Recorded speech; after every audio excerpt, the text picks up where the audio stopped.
I returned to the hall for my purse, but a security guard dragged me into the control room like I was teetering on a cliff. He did not ask if I was okay. He just said I needed to see this right now on the screen. The three people I loved most spiked my drink while I toasted my grandfather.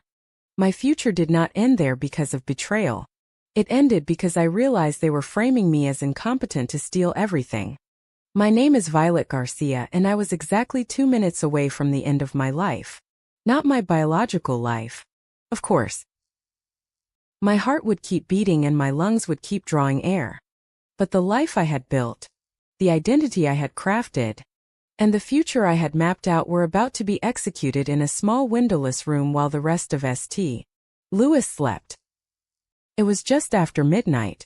The gala celebrating my grandfather's 78th birthday had officially wound down.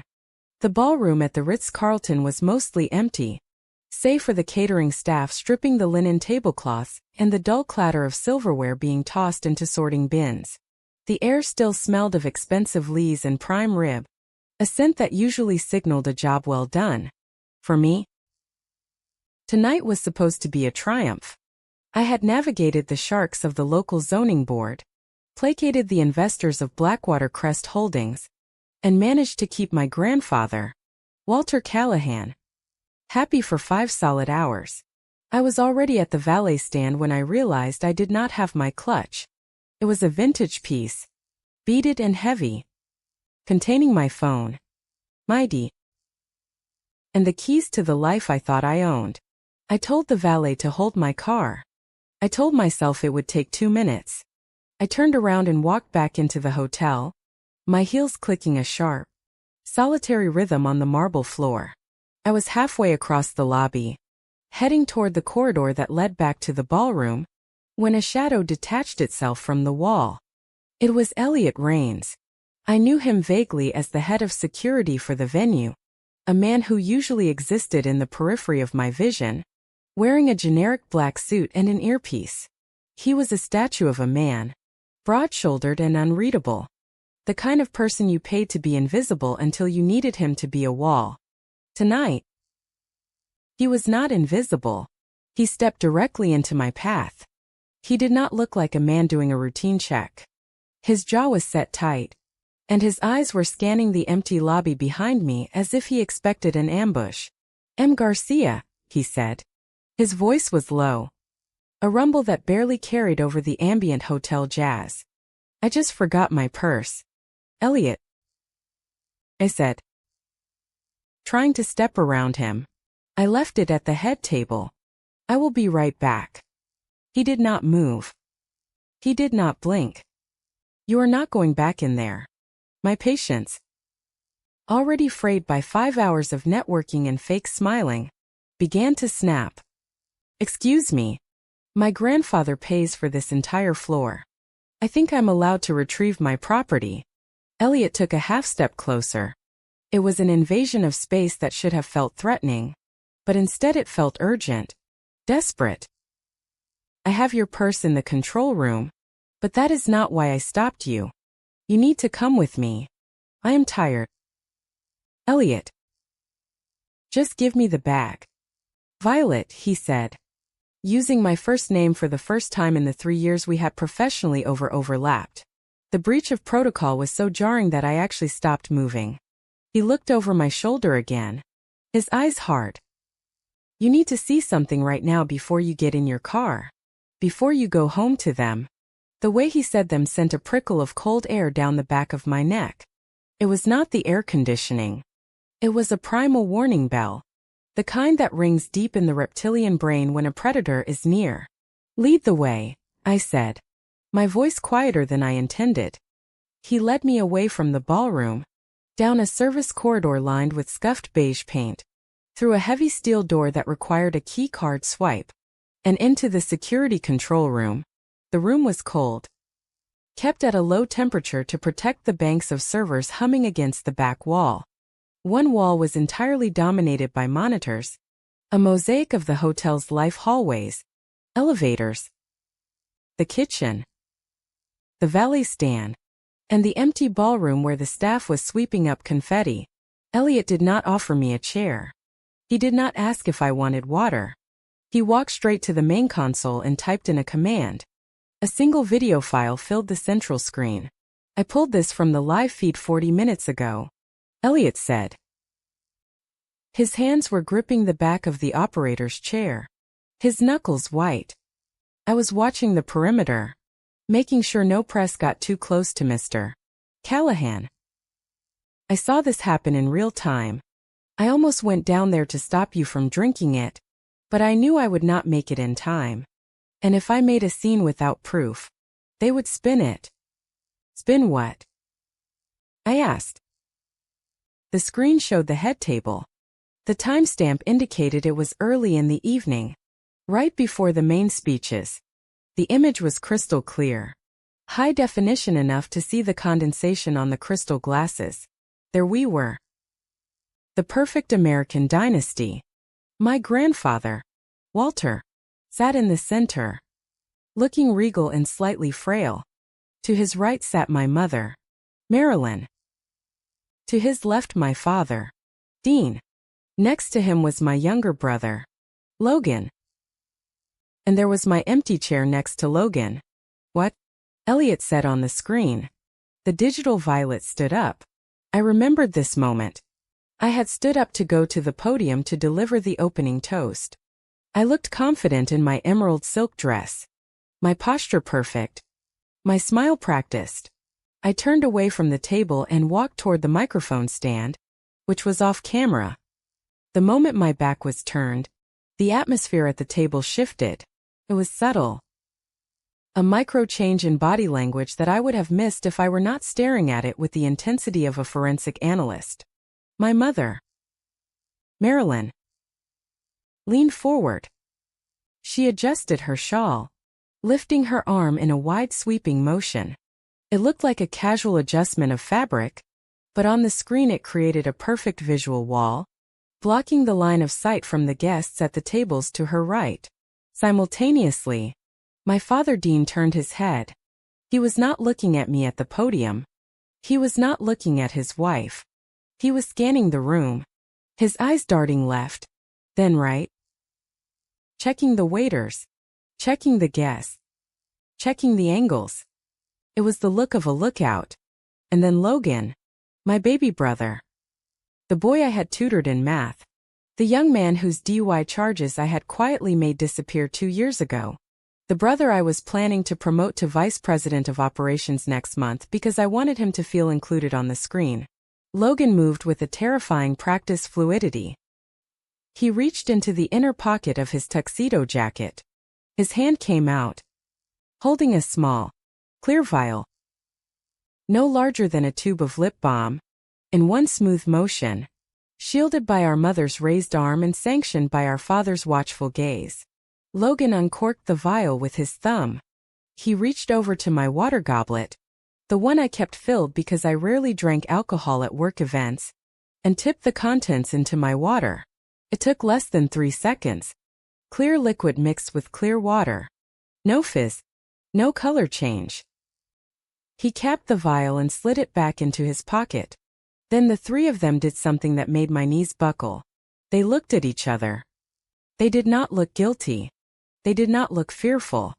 Marilyn lowered her arm. Dean turned back to the table. Logan picked up his napkin and they smiled.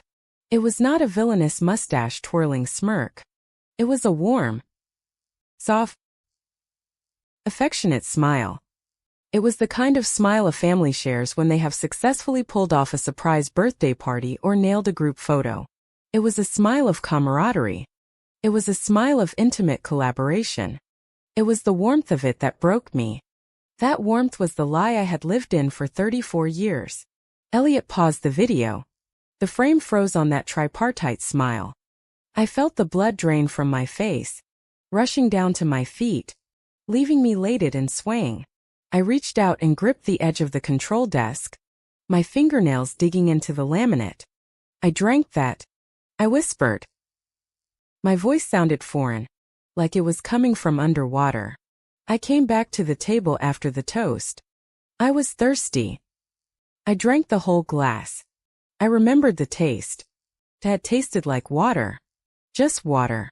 maybe a little bitter. But I had assumed it was the lemon wedge or the metallic tang of anxiety that always coated my tongue during public speaking. What was it? Asked, turning to Elliot. Poison. Are they trying to kill me? If they wanted to kill you, they would have used something faster, Elliot said, his voice grim. And they would not do it in a room full of witnesses where an autopsy would be mandatory. Killers hide. These three. They are not hiding. They are managing. Managing. The word hung in the cold air. I looked back at the frozen screen. I looked at my hands. They were trembling. A genuine uncontrollable tremor. How long? I asked. The question tore out of my throat. How long have they been doing this? Elliot typed another command. The screen split into 4 quadrants. This is from the Christmas gala last month, he said, pointing to the top left. This is from the shareholder meeting lunch in October, pointing to the top right. This is from your birthday dinner in August. In every single quadrant, the choreography was identical. Marilyn creates the block. Dean secures the perimeter. Logan administers the dose. I have been feeling foggy, I said. The realization crashing over me like a tidal wave of ice water for months. I thought it was burnout. I thought I was working too hard. I have been forgetting names. I have been losing my train of thought in meetings. I have been dropping things. I looked at Elliot, my eyes wide with horror. I told them about it. I told my mother last week that I was worried I was having early onset cognitive issues. She held my hand. She told me to rest. She made me tea. They are not poisoning you to kill you, Violet, Elliot said, his voice hard as stone. They are poisoning you to discredit you. I stared at the screen. The pieces of the last 6 months slammed into place with the violence of a car crash. The missed deadlines I swore I had met. The confusion during the budget review. The exhaustion that made me sleep through my alarm. The subtle looks of pity from the board members. The way my father would gently interrupt me in meetings saying, "Let me take this one. Sweetheart. You look tired." They were not protecting me. They were dismantling me brick by brick. Neuron by neuron. Why? I asked, though deep down, I already knew. The answer was always the same in our world. Control. Elliot said, if you are incompetent, you cannot inherit the chair.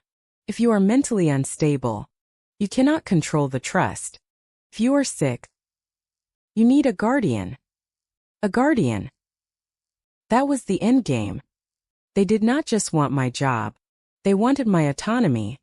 They wanted to declare me unfit, lock me away in a gilded cage of recovery, and strip mine the assets I had spent a decade protecting. They were going to gaslight me into insanity, and then cash the check. I felt a wave of nausea so strong I had to close my eyes. I had been drinking their poison and thanking them for the water. I had been confiding my symptoms to the architects of my destruction. Violet, Elliot said. He stepped closer. Breaking my paralysis. You cannot go home tonight. You cannot let them know you know if they realize you have seen this. He did not finish the sentence. He did not have to. I have the files. Elliot continued. I made copies on an encrypted drive. I wiped the main server logs for the last hour. As far as anyone knows, the cameras malfunctioned during cleanup. But you need to leave now. He handed me my beaded clutch. Felt heavy in my hand like a weapon. Why are you telling me? Asked. Looking up at him. You work for my grandfather. My father signs your checks. Elliot looked at the screen at the image of Logan pouring the drug. My sister was in a situation like this. He said quietly. Domestic. Not corporate. But the look in their eyes. Coordination. I know what predators look like when they hunt in a pack. I did not help her in time. I am not making that mistake again. He opened the door for me. Go, he said. Act normal. Do not drink anything they give you and get a blood test tonight. I walked out of the control room. The walk back to the valet stand felt like an out-of-body experience. The hallway was the same. The carpet was the same. The generic hotel art on the walls was the same. But the world had changed. The colors seemed sharper, harsher. The silence of the hotel felt predatory. I reached the lobby. The valet brought my car around. A sleek black sedan that I had bought with my own bonus money. He held the door open for me. Good night. Garcia, he said cheerfully. Hope you had a wonderful evening. It was enlightening, I said. My voice was steady. It surprised me how steady it was. I slid into the driver's seat. I gripped the steering wheel. The leather was cool under my palms. I looked in the rearview mirror. My face stared back at me. I looked the same as I had 2 hours ago. Same makeup. Same hair. Same eyes. But the woman in the mirror was gone. The Violet Garcia who trusted her mother was dead. The Violet Garcia who looked up to her father was dead. The Violet Garcia who protected her brother was dead. They had killed her in that ballroom with a smile and a vial of clear liquid. I started the engine. The dashboard lit up. I was not going home. Not yet. I had to find a 24-hour lab. I had to find a lawyer who was not on my family's payroll. And I had to stop shaking. I took a deep breath. Inhaling the scent of the new car leather and the faint, lingering perfume of the woman I used to be. They thought they were dealing with a sick, tired, confused girl. They thought they were slowly turning down the dimmer switch on my mind until I faded into the dark. They were wrong. They had just woken me up. I shifted the car into drive and pulled away from the curb, leaving the Ritz-Carlton behind me. The future I had planned was over. It had ended in a security room with a grainy video clip. Now a new future began. It was not going to be about business. It was not going to be about family. It was going to be about war. I drove until the city lights of St. Louis blurred into the darkness of the interstate. My hands were gripping the steering wheel so tightly that my knuckles had turned the color of old bone. I needed distance. I needed the hum of the engine to drown out the loop playing in my head. The video of my family smiling while they poisoned me. For the last hour, I had been operating on pure shock. Now, as the adrenaline began to metabolize, cold, hard clarity washed over me. I began to review the ledger of my life, looking for the red ink I had missed. I had always believed that competence was its own shield. I thought if I worked harder, stayed later, and generated more revenue than anyone else, I would be untouchable. Since I turned 29, I had carried Blackwater Crest Holdings on my back. I did not just work there. I was the structural integrity of the entire firm. I remembered the spring of 2019. We were sitting on a toxic asset in North County, a sprawling commercial development that had stalled due to a massive drainage issue and a pending class action lawsuit from the local homeowners association. My father, Dean, had wanted to declare bankruptcy on the subsidiary and walk away.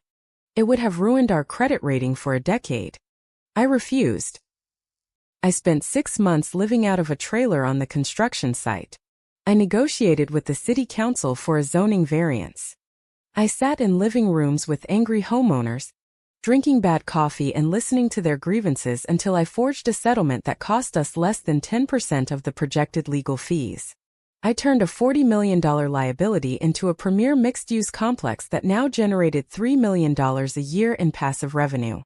My grandfather, Walter, had stood at the ribbon-cutting ceremony, his hand on my shoulder. He told the press, "Violet has the strategic mind this family needs. She takes true responsibility." I had beamed, thinking I had finally proven myself. But now, replaying that memory, I saw the other side of the frame. I saw my mother, Marilyn, standing just behind us. She was not smiling at my success. She was whispering to a board member, her voice dripping with maternal concern. "She is amazing. Isn't she? Marilyn had said. I just worry. She looks so thin. She takes everything so personally. Women in leadership. They burn out so fast when they don't have a family to ground them. At the time, I thought she was just being a mother. Now, I realized she was planting a seed. A seed that suggested my competence was brittle. A manic phase before the inevitable crash. Then there was Logan. My brother was the golden boy who never actually touched gold. His office was 2 doors down from mine. It was a beautiful office filled with mahogany furniture and sports memorabilia. But the desk was always clean. Too clean. Logan was 31 years old. Yet, his professional resume was a work of fiction I had helped write. He was technically the vice president of business development.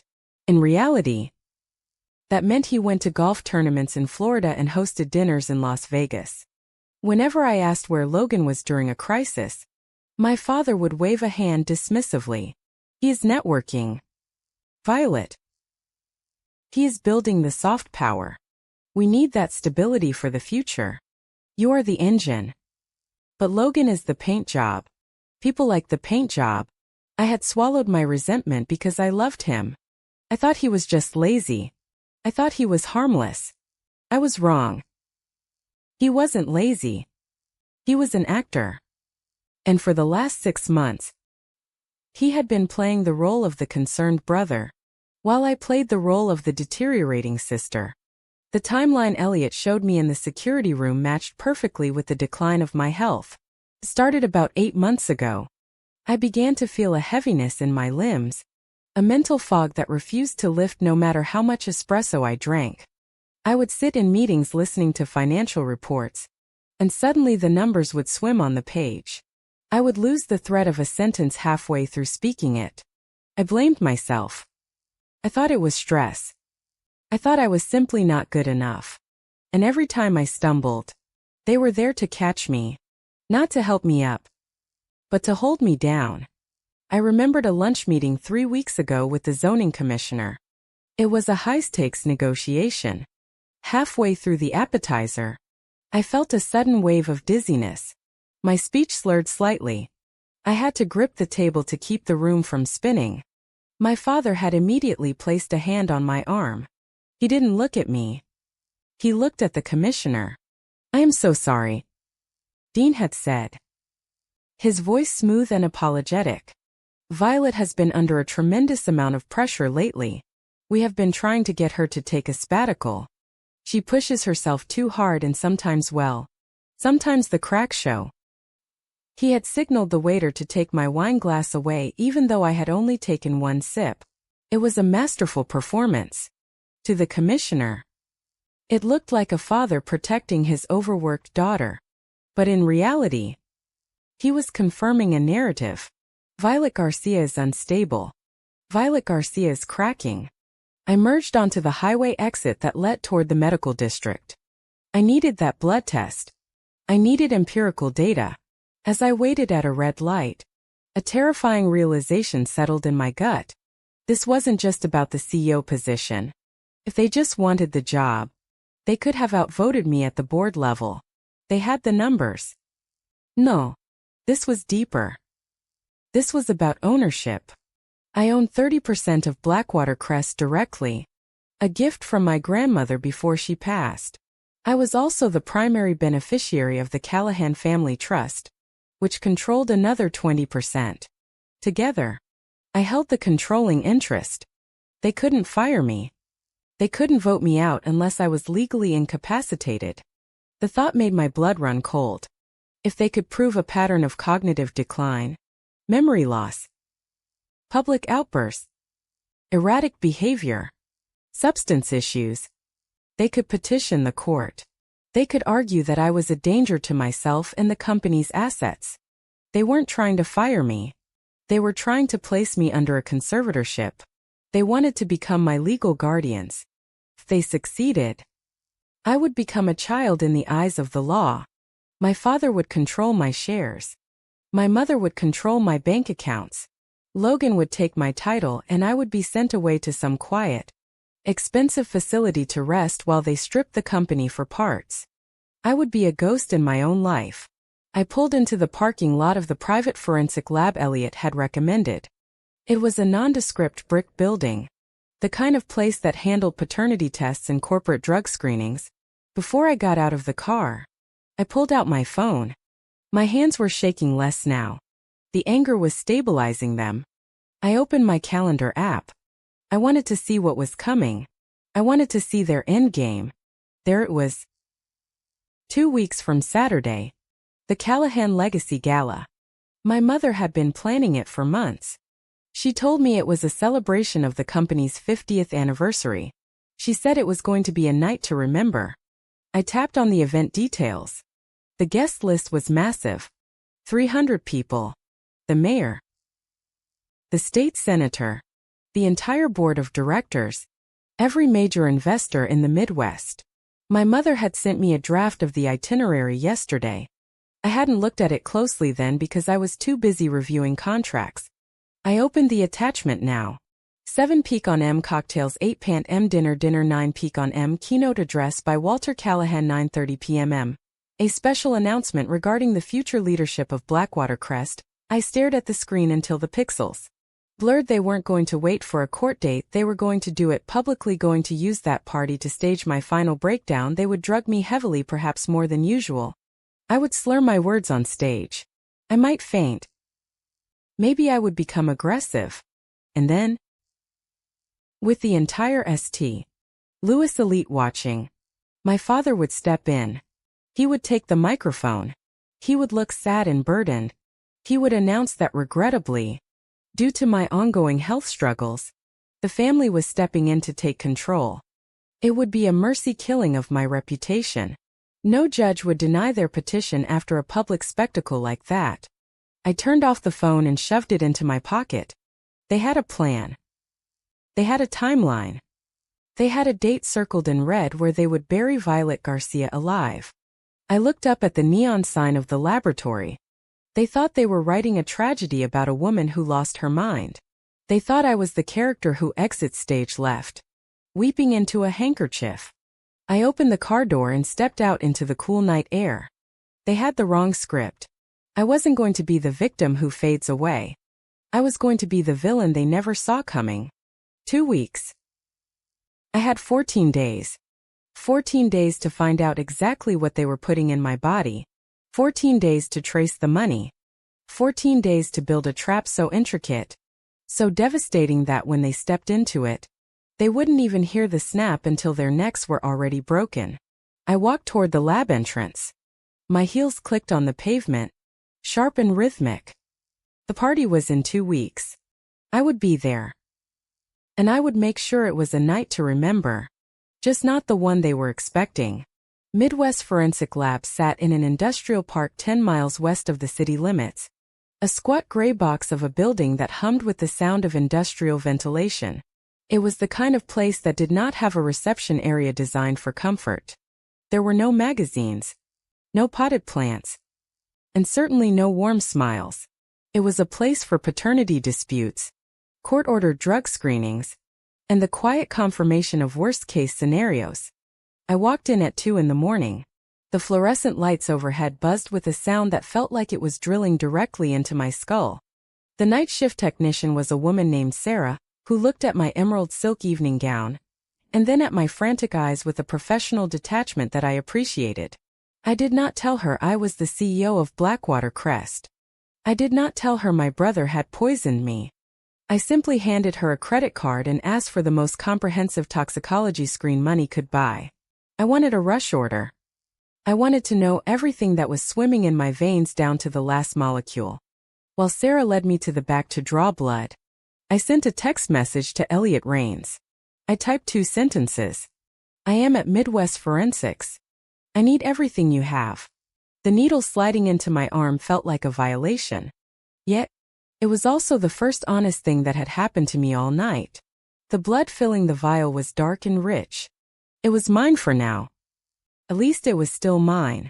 I was sitting in the plastic chair in the waiting room, pressing a cotton ball to the inside of my elbow, when Elliot's truck pulled into the lot through the glass front doors. I saw him hop out. He was still wearing his security suit, But he had ditched the earpiece.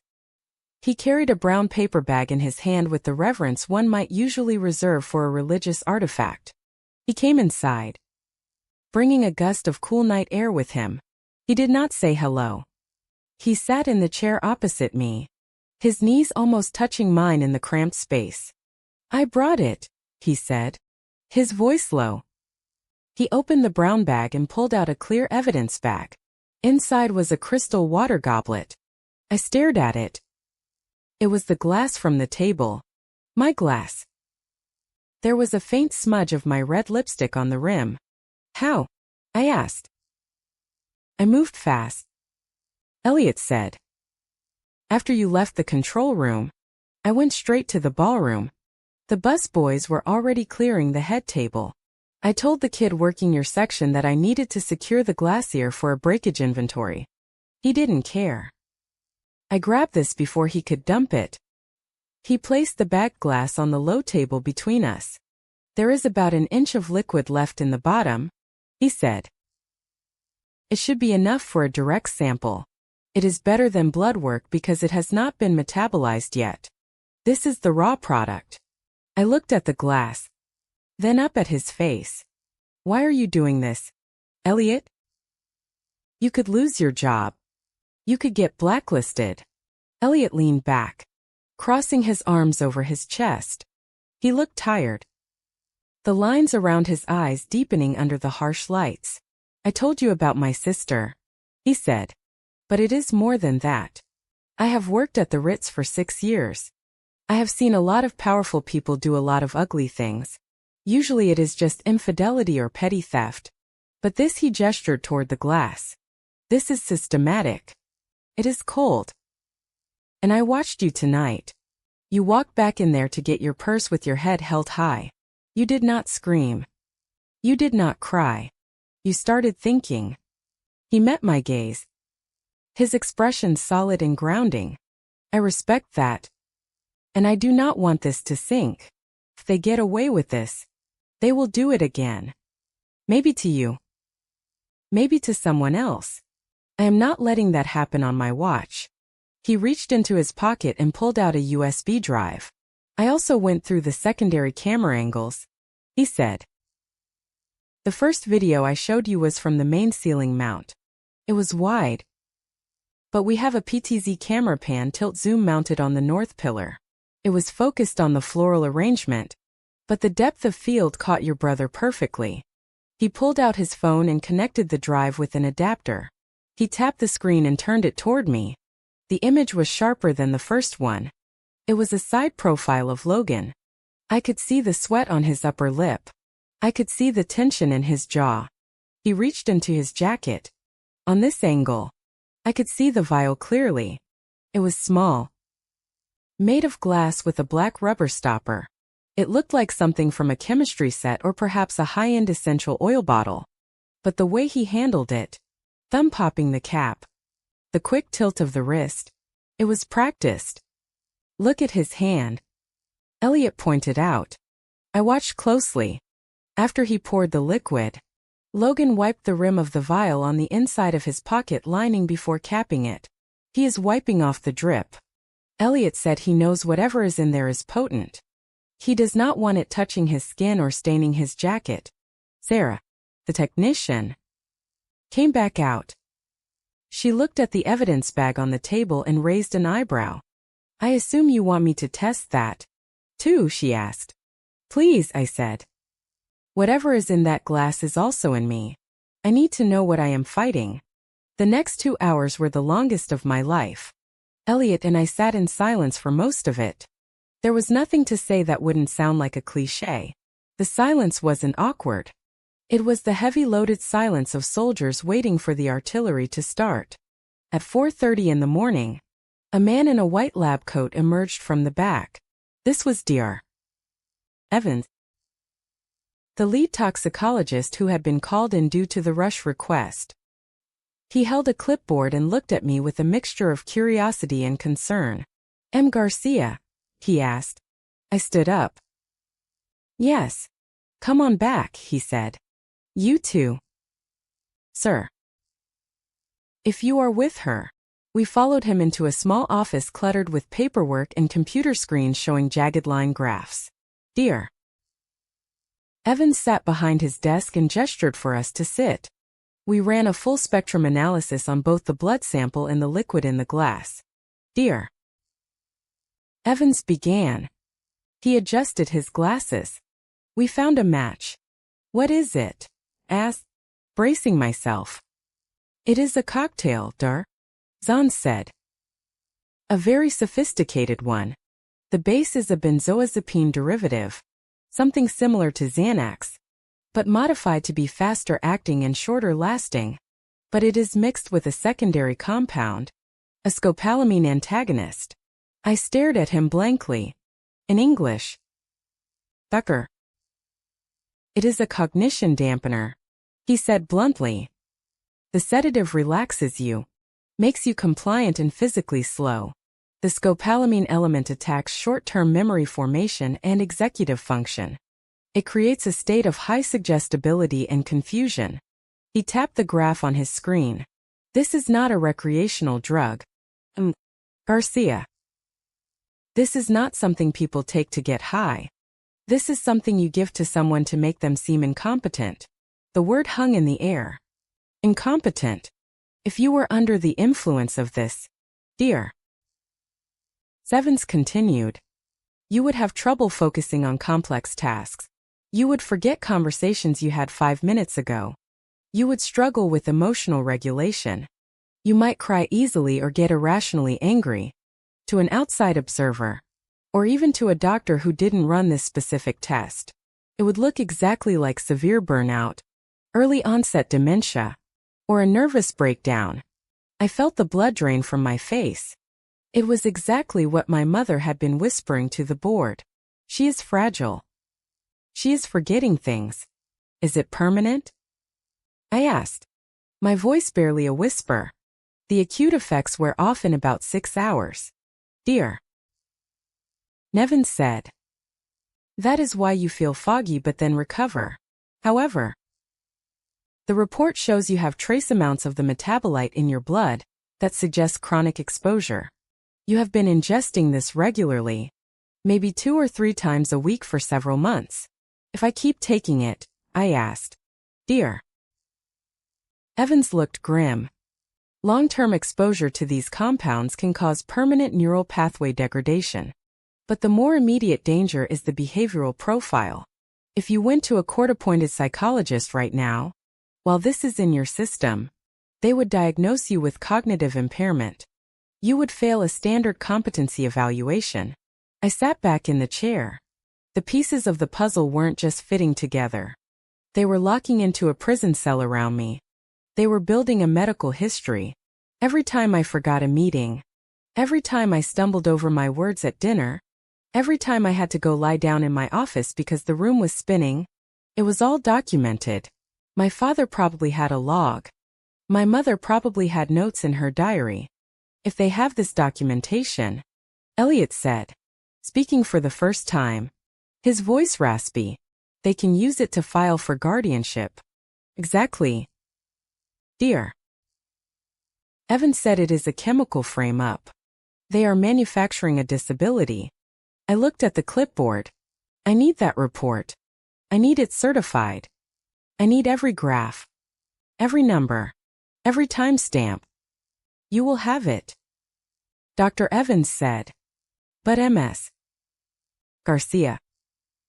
This substance. You cannot buy it at a pharmacy. This is compounded.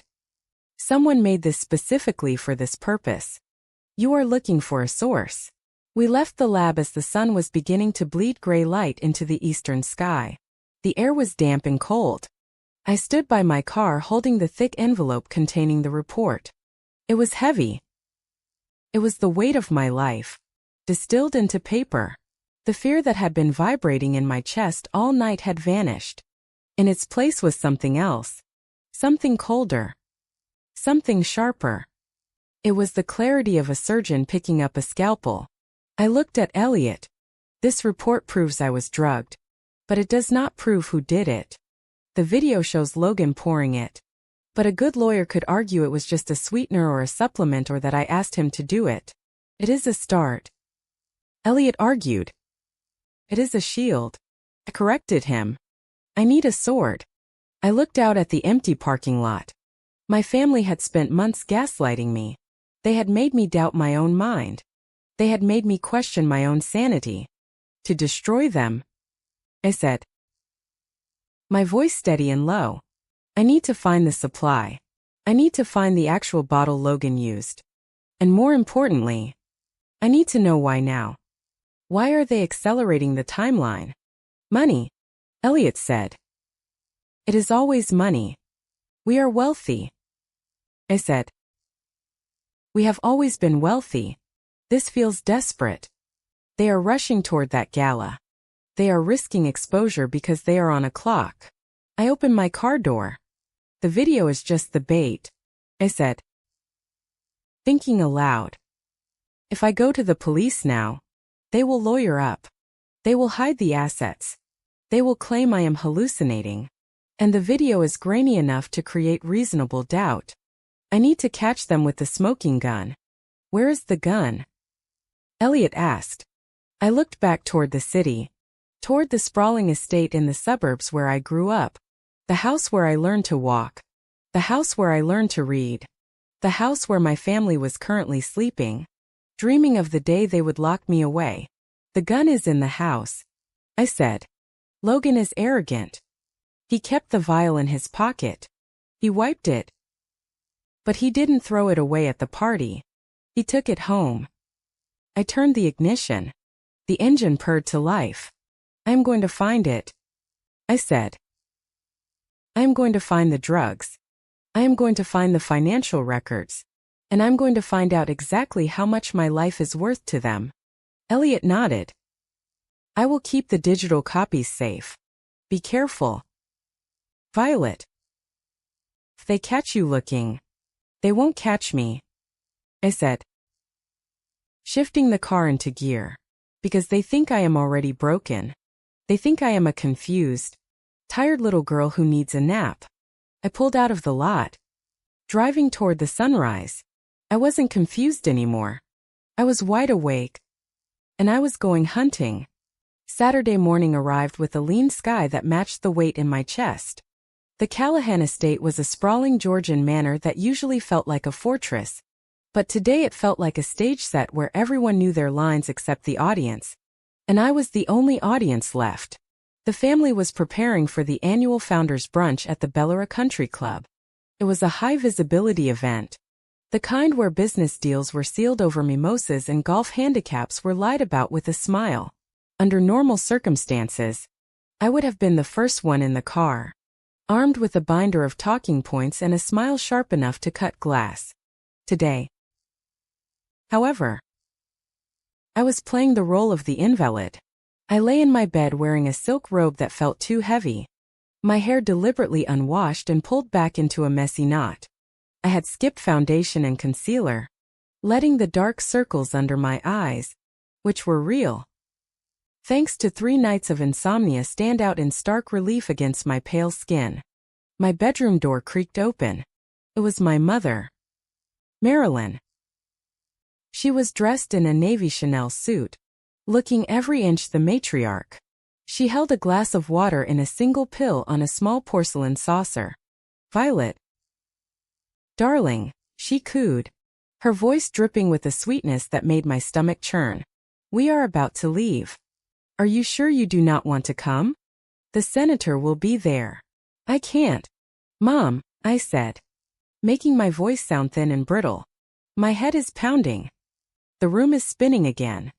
I just need to sleep. She sat on the edge of the bed and placed the back of her hand against my forehead. Her skin was cool. Her diamond rings hard against my temple. You are warm. She lied. I was not warm. You stay here. Rest. I told everyone you are fighting off a nasty viral infection. No one will judge you. She offered me the pill. Take this. It will help you sleep. I took the pill in the water. I pretended to swallow. tucking the tablet into the pocket of my cheek with a sleight of hand I had practiced in the mirror for an hour. I drank the water to sell the act. Thanks. Mom, I whispered. We will be back by 3, she said, patting my leg. Logan and your father are waiting in the car. Sleep well, she left, closing the door with a soft click. I waited. I counted the seconds in my head. 100, 200. I heard the heavy front door close. Then the muffled roar of the Range Rover starting up in the driveway. The crunch of gravel faded as they drove away. I spat the pill into a tissue and flushed it down the toilet. Then I moved. The transformation was instant. The fragile invalid vanished. In her place was the CEO who had stared down union strikes and hostile takeovers. I pulled on a pair of yoga pants and a black hoodie, slipping my phone into my pocket. I had roughly 4 hours. I moved through the silent house like a ghost. The staff had been given the day off, a generosity my father had insisted on, likely to ensure there were no witnesses to my condition if I had an episode. The house was empty. I headed straight for the east wing to Logan's home office. Logan loved his privacy. He had installed a biometric lock on his office door 2 years ago, claiming he had sensitive client files. But I knew Logan. He was lazy and he was arrogant. He never believed anyone would actually try to breach his sanctuary. I did not have his fingerprint, but I had something better. I had the master override key. When we renovated the HVAC system last summer, I had to have access to every room for the contractors. I had kept the physical key on my keychain, telling Logan I had returned it to the security company. He had never checked. My hands were steady as I slid the brass key into the cylinder beneath the fingerprint scanner. It turned with a satisfying heavy clunk. I slipped inside and closed the door behind me, locking it from the inside. The room smelled of leather, stale cigar smoke, and expensive bourbon. It was a chaotic mess of trophies, framed photos of Logan with minor celebrities, and a desk that looked like a disaster zone. I put on a pair of latex gloves I had swiped from the kitchen cleaning supply closet. I pulled out my phone and started a video recording. I am entering Logan Garcia's office. I narrated softly, the camera panning across the room. Time is 10:45 in the morning. Purpose of entry is to secure evidence of financial misconduct and conspiracy. I needed to establish a chain of custody, even if it was just for my lawyer. If they accused me of planting evidence, this video would be my insurance. I started with the desk drawers. They were locked, but a letter opener from the desktop worked the flimsy mechanism of the side drawer. What I found was not business development strategies. It was a graveyard of bad decisions. I pulled out a stack of paperclip documents. I laid them on the desk, keeping the camera focused on the text. Gambling debts. I whispered. There were markers from 3 different casinos in Las Vegas totaling over $400,000. There were wire transfer receipts to offshore accounts in the Cayman Islands. But the real horror was underneath the casino markers. I found a thick envelope from a private lending firm called Apex Capital. I knew Apex. They were not a bank. They were loan sharks who wore suits and charged interest rates that bordered on criminal. The loan amount was staggering. $2 million. I read aloud, my voice shaking slightly. Due in full in 90 days. The date on the loan was 3 months ago. The deadline was next week. Logan was underwater. He was drowning. If he didn't pay this back, they wouldn't just sue him. People like Apex broke legs. Or worse, this was the motive. He didn't just want my job for the prestige. He needed my salary, my bonuses, and access to the company accounts to save his own life. I photographed every page, every signature, every threatening late notice printed in bold red ink. "Okay, Logan," I muttered. "Where's the poison?" I knew my brother.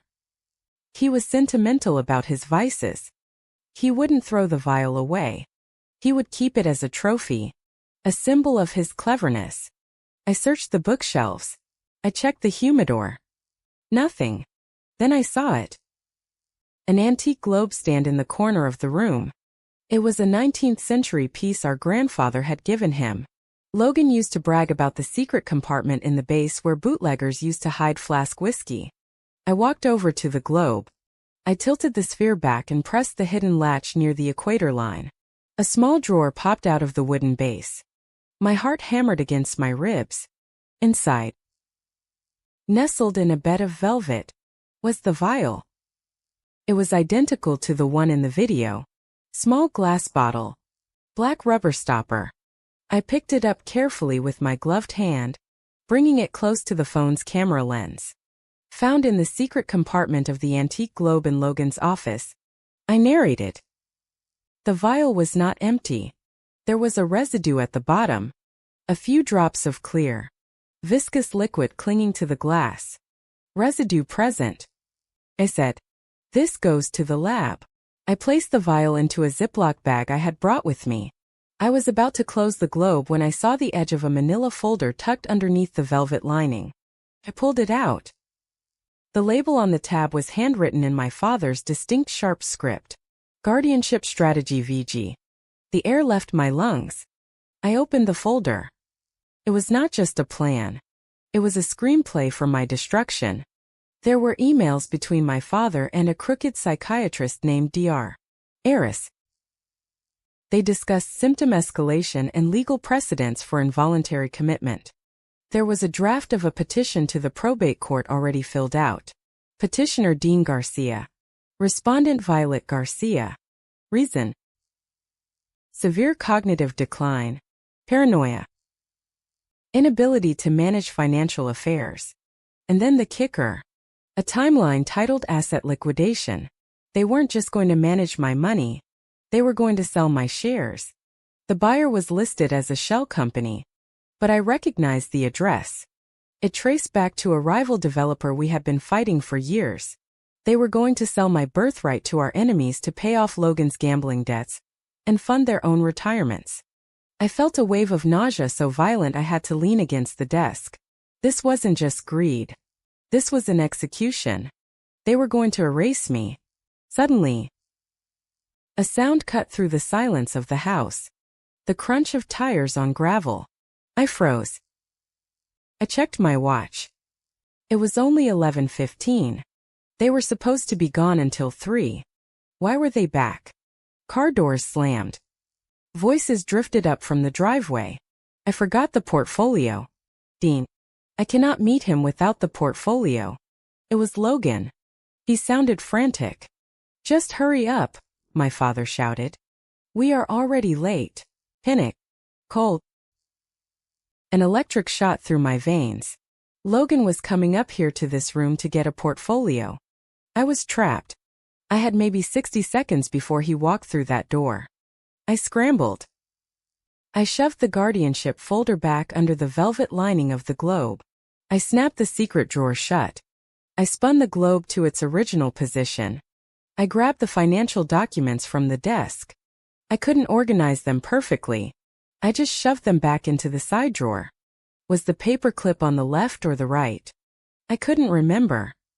I jammed it in and locked the drawer with the letter opener. The front door opened downstairs. I will be right down. Logan yelled from the foyer. I heard his heavy footsteps pounding up the stairs. I looked around. Had I left anything? The chair. I spun it back to face the window. I sprinted to the door. I could hear him on the landing. He was 20 feet away. If I opened the door now, he would see me. I looked at the secondary exit, a narrow door that led to a shared bathroom connecting to the guest suite. I bolted for it. I slipped inside the bathroom just as I heard the beep of the biometric lock on the office door. I held my breath, pressing my ear against the wood. The office door opened. Logan stomped in. I heard him rummaging around the desk. Where is it? Where is it? He muttered. My heart was beating so hard I was terrified he could hear it through the wall. I clutched the Ziploc bag with the vial against my chest. Silence. Had he noticed the drawer? Had he seen the globe was slightly askew? Got it, he said. I heard his footsteps retreat. The office door beeped as it locked automatically. I didn't move. I waited until I heard him running down the stairs. "Let's go," he yelled. The front door slammed again. The engine revved. The gravel crunched. They were gone. I slumped against the bathroom door, sliding down until I hit the cold tile floor. I was gasping for air, sweat drenching my back. I had the vial. I had the photos of the debts. I had the video of the guardianship plan. I stood up, my legs shaking. I needed to get back to my room. I needed to be the invalid again. I crept back through the hallway, entering my bedroom. I stripped off the yoga pants and hoodie, hiding them deep in the back of my closet inside a garment bag. I put the heavy silk robe back on. I messed up the pillows to look like I had been tossing and turning. I hid the Ziploc bag and my phone inside the hollowed-out base of my bedside lamp, my own secret hiding spot. I climbed into bed and pulled the duvet up to my chin. 10 minutes later, the house was silent again. But 20 minutes after that, the car returned. They must have retrieved the portfolio and come back to change or check on me before heading to the event properly. My bedroom door opened. I kept my eyes closed, breathing in a slow, shallow rhythm. It was Logan. I could smell the same cologne that lingered in his office. He walked to the side of the bed. I felt his presence looming over me. He wasn't checking to see if I was okay. He was checking to see if I was still out of the way. He pulled out his phone. I heard the tap of keys. "Yeah," he whispered into the phone. "She is out cold. Looks like a corpse." He paused, listening to someone on the other end. "Don't worry," Logan said, a smirk audible in his voice. "She is still weak. Everything is on plan. By the time she wakes up enough to realize what is happening, the papers will already be signed." He laughed. A short, cruel sound. "We are going to be rich. Man. Just get the buyer ready." He walked out of the room, leaving the door slightly ajar. I opened my eyes. I stared at the ceiling where a crystal chandelier caught a stray beam of light from the window. They thought I was a corpse. They thought I was finished. I reached under the duvet and clenched my fist. Logan was right about one thing. Someone was going to be finished by the time the papers were signed, but it wasn't going to be me. The Sunday after I raided Logan's office, I spent the entire day securing my insurance policy. I did not trust the cloud, and I certainly did not trust the safe in my bedroom, which I now knew my mother had a key to. I went to the basement behind the heavy oak paneling of the wine cellar where my father kept his vintage Bordeaux. Years ago, I had installed a small fireproof wall safe behind a rack of 1982 Petrus. Only I knew the combination. I took the USB drive containing the security footage from the party. I took the SD card with the photos of Logan's gambling debts and the guardianship papers. I placed them inside a waterproof pouch. Then I initiated a full backup of my personal laptop to a solid-state drive, encrypted with a 256-bit key that would take a supercomputer a century to crack. I locked it all away behind the wine rack. If they came for me, if they dragged me out of the house in a straitjacket, the truth would be waiting here, safe among the expensive reds. Monday morning marked the beginning of my greatest performance. I was no longer Violet Garcia, the shark of the real estate world. I was Violet the victim, Violet the broken. I arrived at the office 20 minutes late. I had never been late in 6 years. I wore a suit that was slightly wrinkled, and I had applied makeup to make my skin look sallow and gray. When I walked into the conference room for the weekly executive strategy meeting, the conversation stopped. My father sat at the head of the table. Logan was to his right, spinning a pen between his fingers. "Sorry," I mumbled, avoiding eye contact. "Traffic." I got turned around. I sat down and opened my laptop.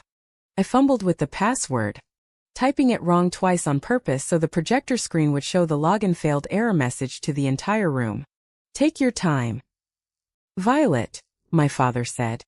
His voice was warm. dripping with that performative patience that made my skin crawl. We were just discussing the quarterly projections for the Kirkwood development, right? I said Kirkwood. The zoning issue. The zoning was approved last month. Violet. Logan said. His voice laced with a sneer he didn't bother to hide. We are talking about the construction bids. I pressed my hand to my temple, finding a headache. Right. The bids.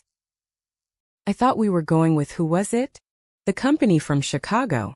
The room went silent. There was no company from Chicago. We had been exclusive with a local S. Lewis firm for 10 years. I looked around the table. I saw the exchanged glances. The chief financial officer looked down at his notepad. The head of legal shifted uncomfortably in his chair. They were seeing exactly what my family wanted them to see. A CEO losing her grip on reality. I think my father said, standing up and walking over to place a heavy hand on my shoulder, that we should take a 5-minute break. Violet. Sweetheart. Why don't you sit this one out? You look exhausted. I am fine. I protested weakly, making sure my voice wavered. I just need some water. Logan. My father said. Take over the presentation. I sat there for the rest of the hour staring at the table while Logan butchered the numbers. I did not correct him. I did not point out that his margin calculations were off by 4%. I let him present a fantasy and I let the board see me as the ghost in the room. The campaign escalated at home. My mother, Marilyn, transformed into a nurse from a gothic horror novel. She was constantly hovering, constantly offering sustenance. I made you a smoothie, she said Tuesday evening, walking into the library where I was pretending to read reports. Spinach and blueberries. Good for the brain. The glass was tall and frothy. I smiled gratefully. Thanks, Mom. You are the best. I waited for her to leave the room. She lingered at the door, watching. I lifted the glass to my lips. I let the liquid touch my tongue. It was bitter, masked by too much stevia. But I did not swallow. I made a gulping sound in my throat. She smiled and walked away. I immediately spat the liquid into the soil of the large potted ficus in the corner. I had been watering that plant with my mother's love for 3 days. By Wednesday, the leaves had started to turn yellow.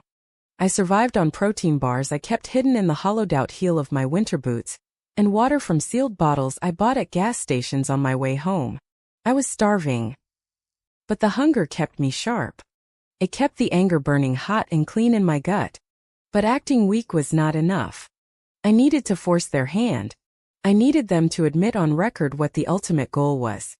On Wednesday night during a family dinner where I pushed peas around my plate like a sullen teenager, I dropped the bait. I am scared, I said, my voice trembling.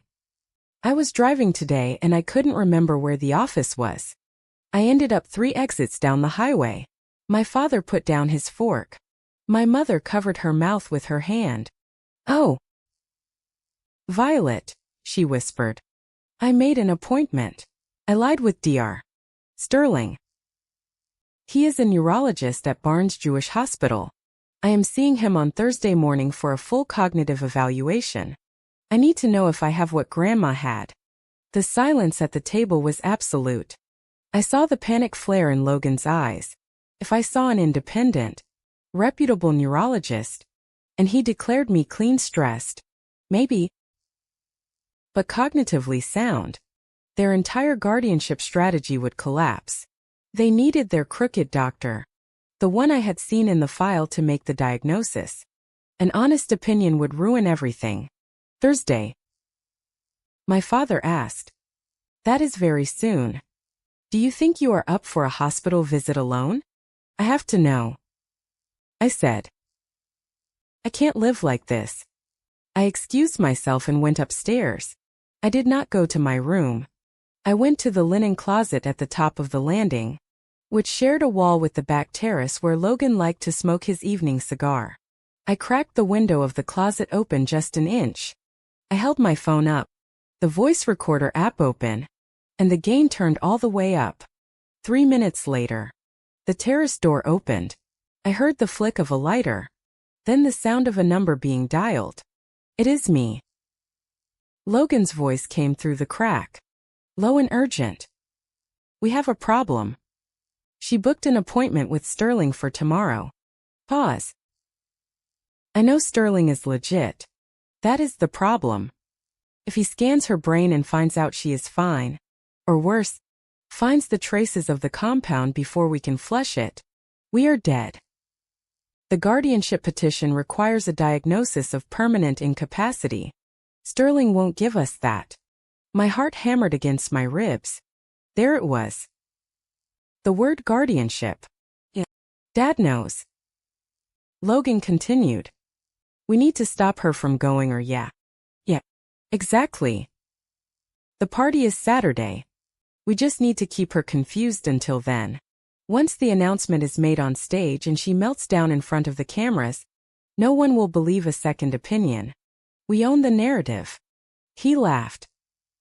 A harsh, nervous sound. "Don't worry. I will swap her morning vitamins. She won't be driving anywhere tomorrow." I stopped the recording. I saved the file. I uploaded it immediately to the encrypted cloud server I had set up. I had them. I had the financial motive. I had the method. And now I had the confession of the legal conspiracy. But I wasn't done. I needed to know exactly where the line was. The next morning, instead of going to the fake appointment, called in sick. I claimed I couldn't get out of bed. This delighted them. It meant I wasn't seeing Dr. Sterling. I used the time to make a call I should have made days ago.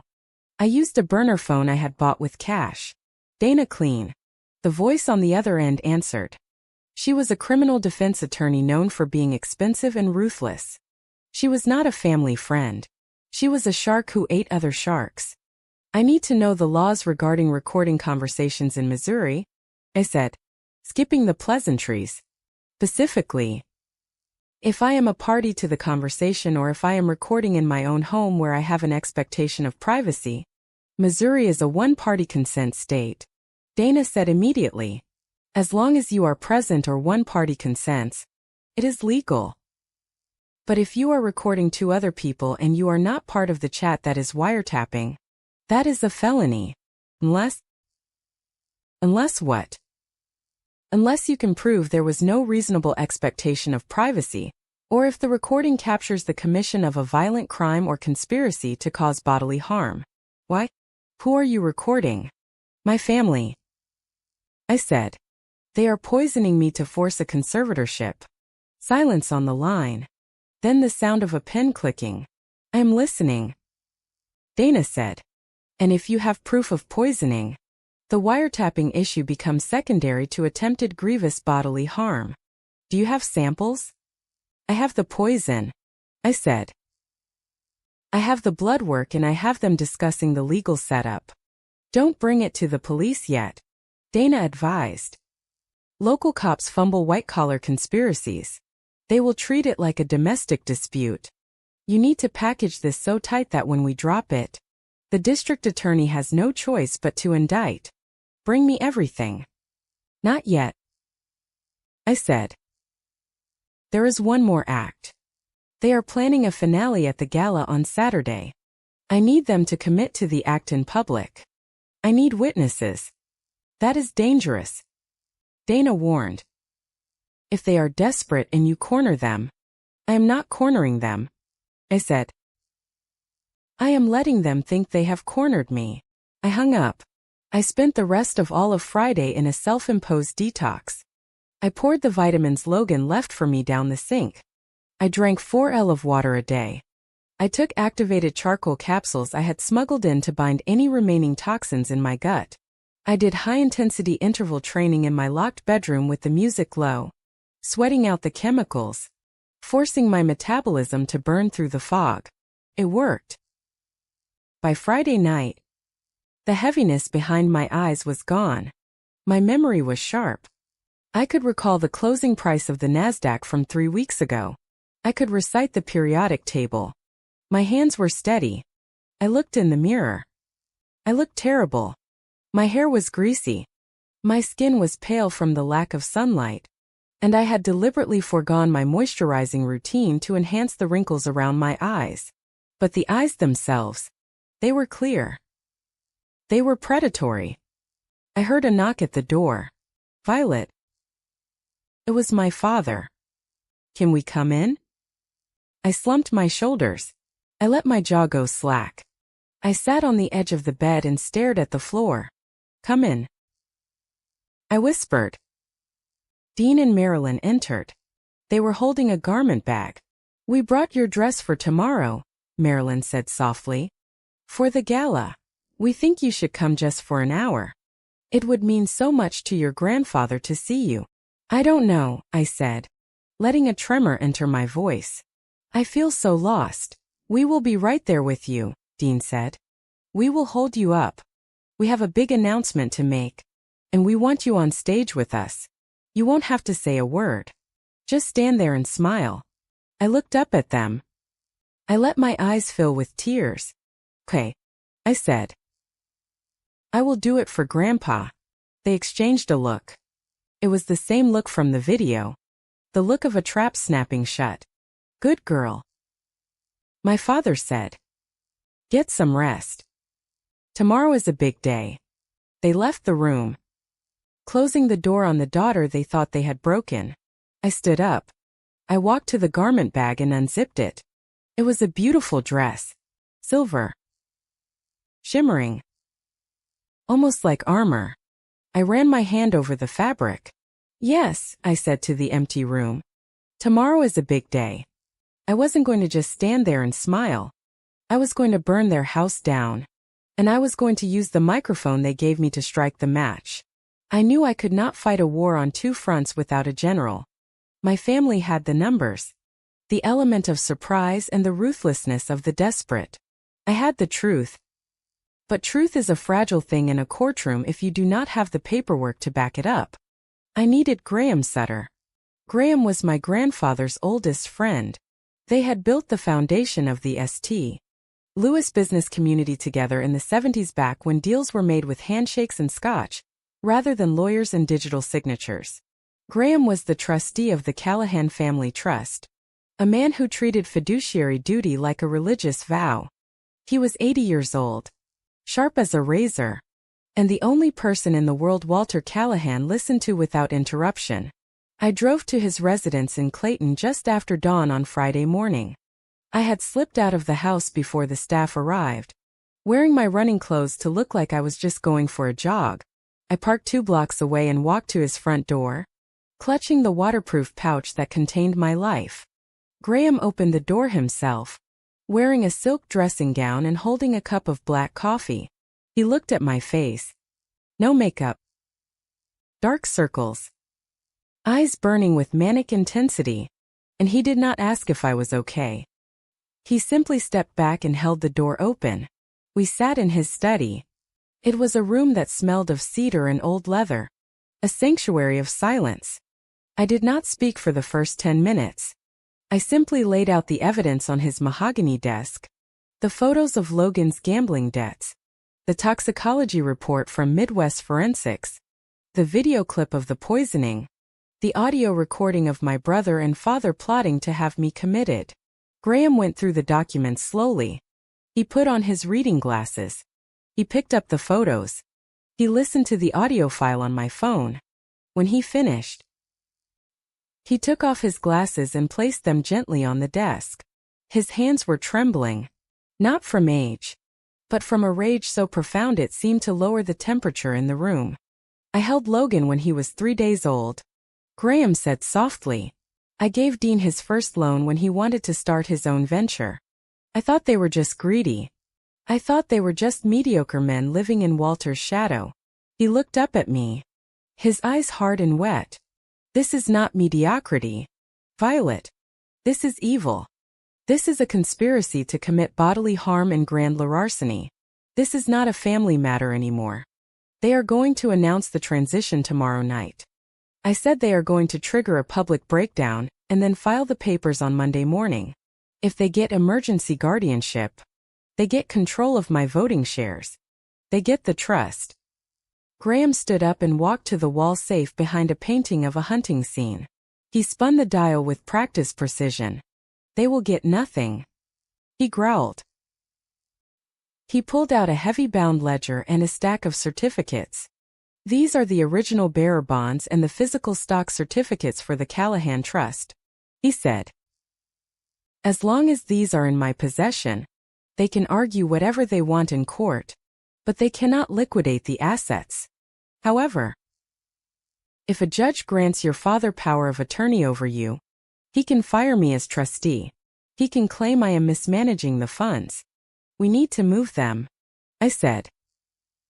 We need to get them out of your jurisdiction and into a blind trust that even you cannot touch without my biometrics. Graham nodded.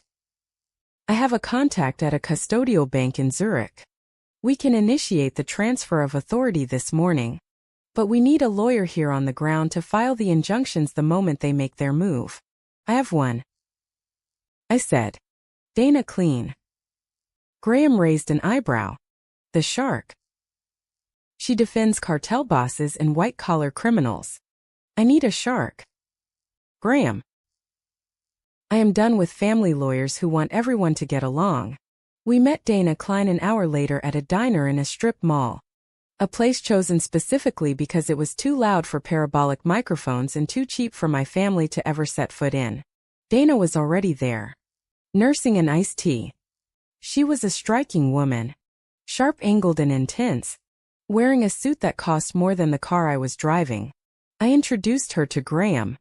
They shook hands with the mutual respect of two predators recognizing each other's scent. I reviewed the digital drop you sent me, Dana said, sliding a thick folder across the Formica table. It is good. But it is not a slam dunk. In a competency hearing, the standard of proof is lower than a criminal trial. If your father brings in 3 doctors who say you are unstable and you bring in 1 toxicology report, the judge might still grant a temporary order just to be safe. And a temporary order is all they need to sell the company. So what do we need? I asked. We need a chain of custody that is unbreakable, Dana said. We need to prove that the behavior they are citing as instability is a direct result of the poisoning. We need to link the specific dates of your episodes to the dates on the videos where they do you. She pulled out a calendar.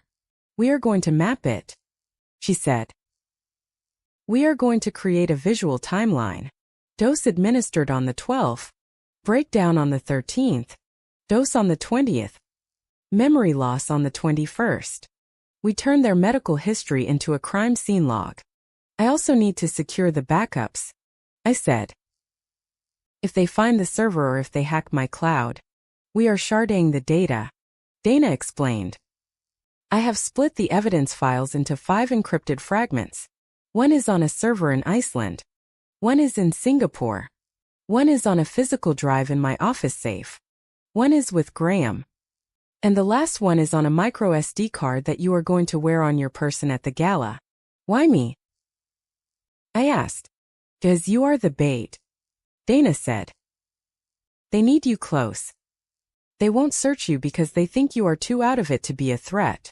You are the safest place for the kill switch. We spent the next hour strategizing. Graham made the calls to transfer the physical custody of the trust assets to a holding firm that answered only to a biometric key. Dana drafted the criminal complaints assault conspiracy fraud, leaving the dates blank, ready to be filed the second the trap was sprung. But we were missing one piece. The why. We knew Logan was in debt. We knew my parents wanted control. But the scale of the liquidation plan I had seen in Logan's office didn't match a simple cash grab. They were selling off prime assets buildings we had held for 30 years for 60 cents on the dollar. That wasn't just greed. That was a fire sale. I looked into the buyer, Dana said, tapping a document in the folder. The shell company listed in the asset liquidation plan, Obsidian Ventures. It is registered in Delaware. Standard anonymity. I assumed it was a hedge fund, I said. So did I. Dana said. But then I cross-referenced the address with the return address on one of the debt collection letters you photographed in Logan's office. The one from the loan shark. She slid a photo across the table. It was a close-up of the threatening letter Logan had received. The footer contained a small, barely legible routing code for wire payments. I ran the routing number. Dana said, "It does not go to a loan shark. It goes to a private equity firm called Voss Capital Partners." The name hit me like a physical blow to the chest. The diner noise faded away. "Carter Voss," I whispered. Graham slammed his hand on the table, rattling the silverware. That son of a is behind this. Carter Voss was my nemesis. 3 years ago, we had gone to war over the riverfront redevelopment project. It was the biggest contract in the city's history. Voss had tried to bribe the city council. He had tried to blackmail the unions. He played dirty. But I had played smarter. I had exposed his lack of liquidity. I had outnegotiated him with the landowners. I humiliated him in the press. He lost $50 million when that deal collapsed. He had vowed publicly that he would see Blackwater Crest burn. "It makes sense," I said, the pieces clicking together with terrifying precision. "Logan is weak. He got into gambling debt.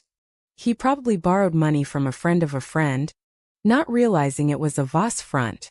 Voss let the debt pile up until he owned Logan. And then he offered a way out." Dana finished. "Get rid of the smart sister. Put the dummy in charge. Sell the company to Voss for pennies on the dollar. Logan gets his debts wiped in a golden parachute. Voss gets the company he has always wanted in revenge on you." "My parents?" I asked. "Do they know?" "They might not know it is Voss," Graham said, rubbing his temples. "Dean is arrogant. But he hates Voss. If he knew he was selling his father's legacy to his worst enemy, he might hesitate. Logan is likely lying to them, too. He's telling them the buyer is a neutral party." Or I said. A cold realization settling in. They don't care. Maybe they hate me more than they love the company. It was a bitter pill. But I swallowed it. "This changes everything," I said. "This isn't just a family tragedy. This is a hostile takeover disguised as a mental health crisis. Logan is the Trojan horse. It raises the stakes."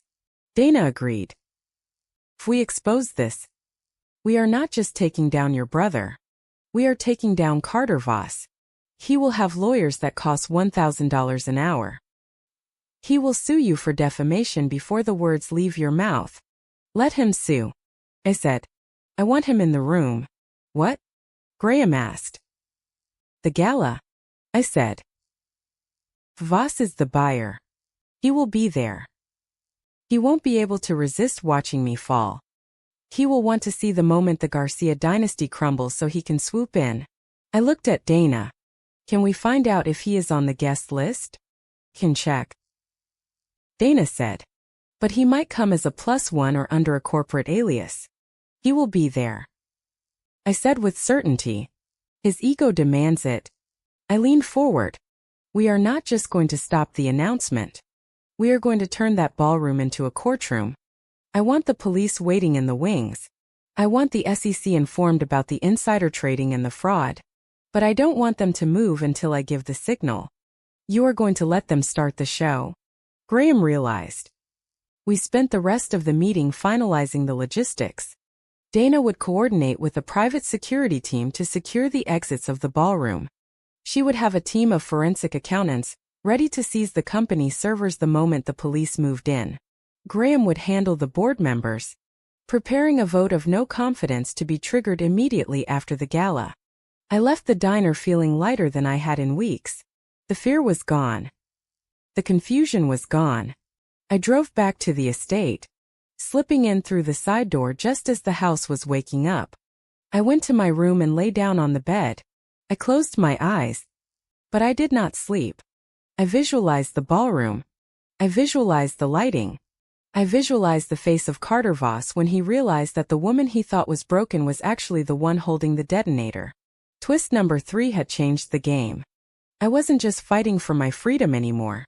I was fighting a war against an invasion. My brother was a traitor. My parents were collaborators. And Carter Voss was the invading army. Tomorrow night on the stage my grandfather built, I was going to nuke them all. The only thing harder than realizing your family hates you is realizing the man who promised to love you forever is holding the knife. Ethan Ward was the golden standard. He was 36.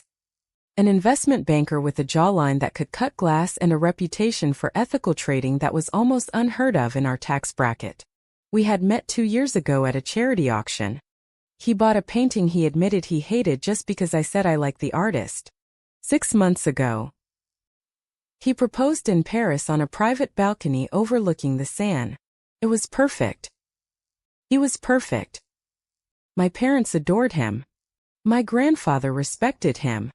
For the last week, amidst the chaos of discovering my poisoning and the corporate coup, Ethan had been my one mental safe harbor. I had deliberately kept him out of it. I told myself I was protecting him. I told myself that once I blew up my family, he would be the one person standing in the rubble with me, holding my hand. I was naive. It was Friday afternoon. The gala was less than 24 hours away. I was sitting in my car parked down the street from my own house, supposedly resting inside. I was actually going through Ethan's shared calendar on my phone. We synced our schedules of necessity for 2 busy professionals. I saw an entry for 3 in the afternoon. Client meeting. West End. It was innocuous. Routine. But something about it scratched at the back of my mind. The West End was not the financial district. It was where the boutique hotels and discreet status were. And then I remembered something my father had said on the phone to Logan earlier that week before I started recording them.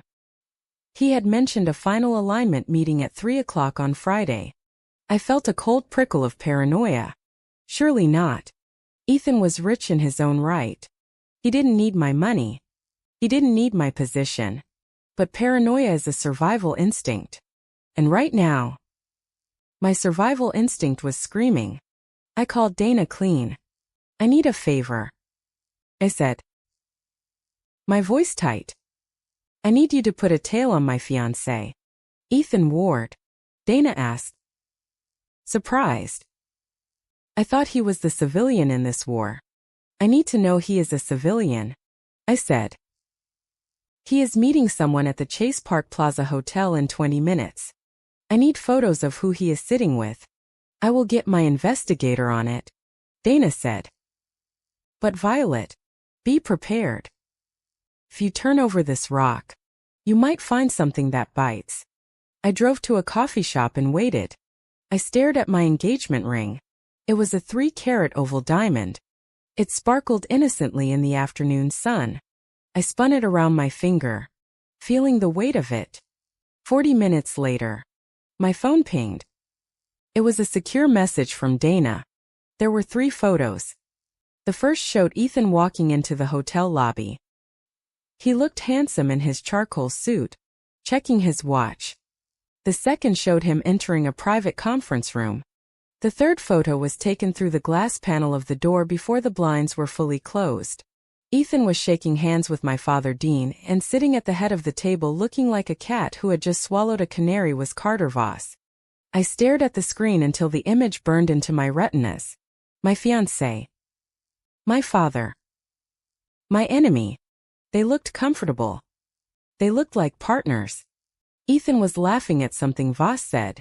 It was a relaxed, easy laugh. The same laugh he used when we watched movies on the couch on Sunday mornings. My phone rang. It was Dana. You saw them? She asked. I saw them, I said. I felt hollowed out like someone had reached inside my chest and scooped out all the vital organs, leaving just a shell. There is more, Dana said. Her voice was gentle, which scared me more than her usual sharp tone. When you asked me to look into him, I had my team pull the draft of the prenuptial agreement his lawyer sent over last month. The one you haven't signed yet. I remember. I said we were going to sign it next week. It seemed standard.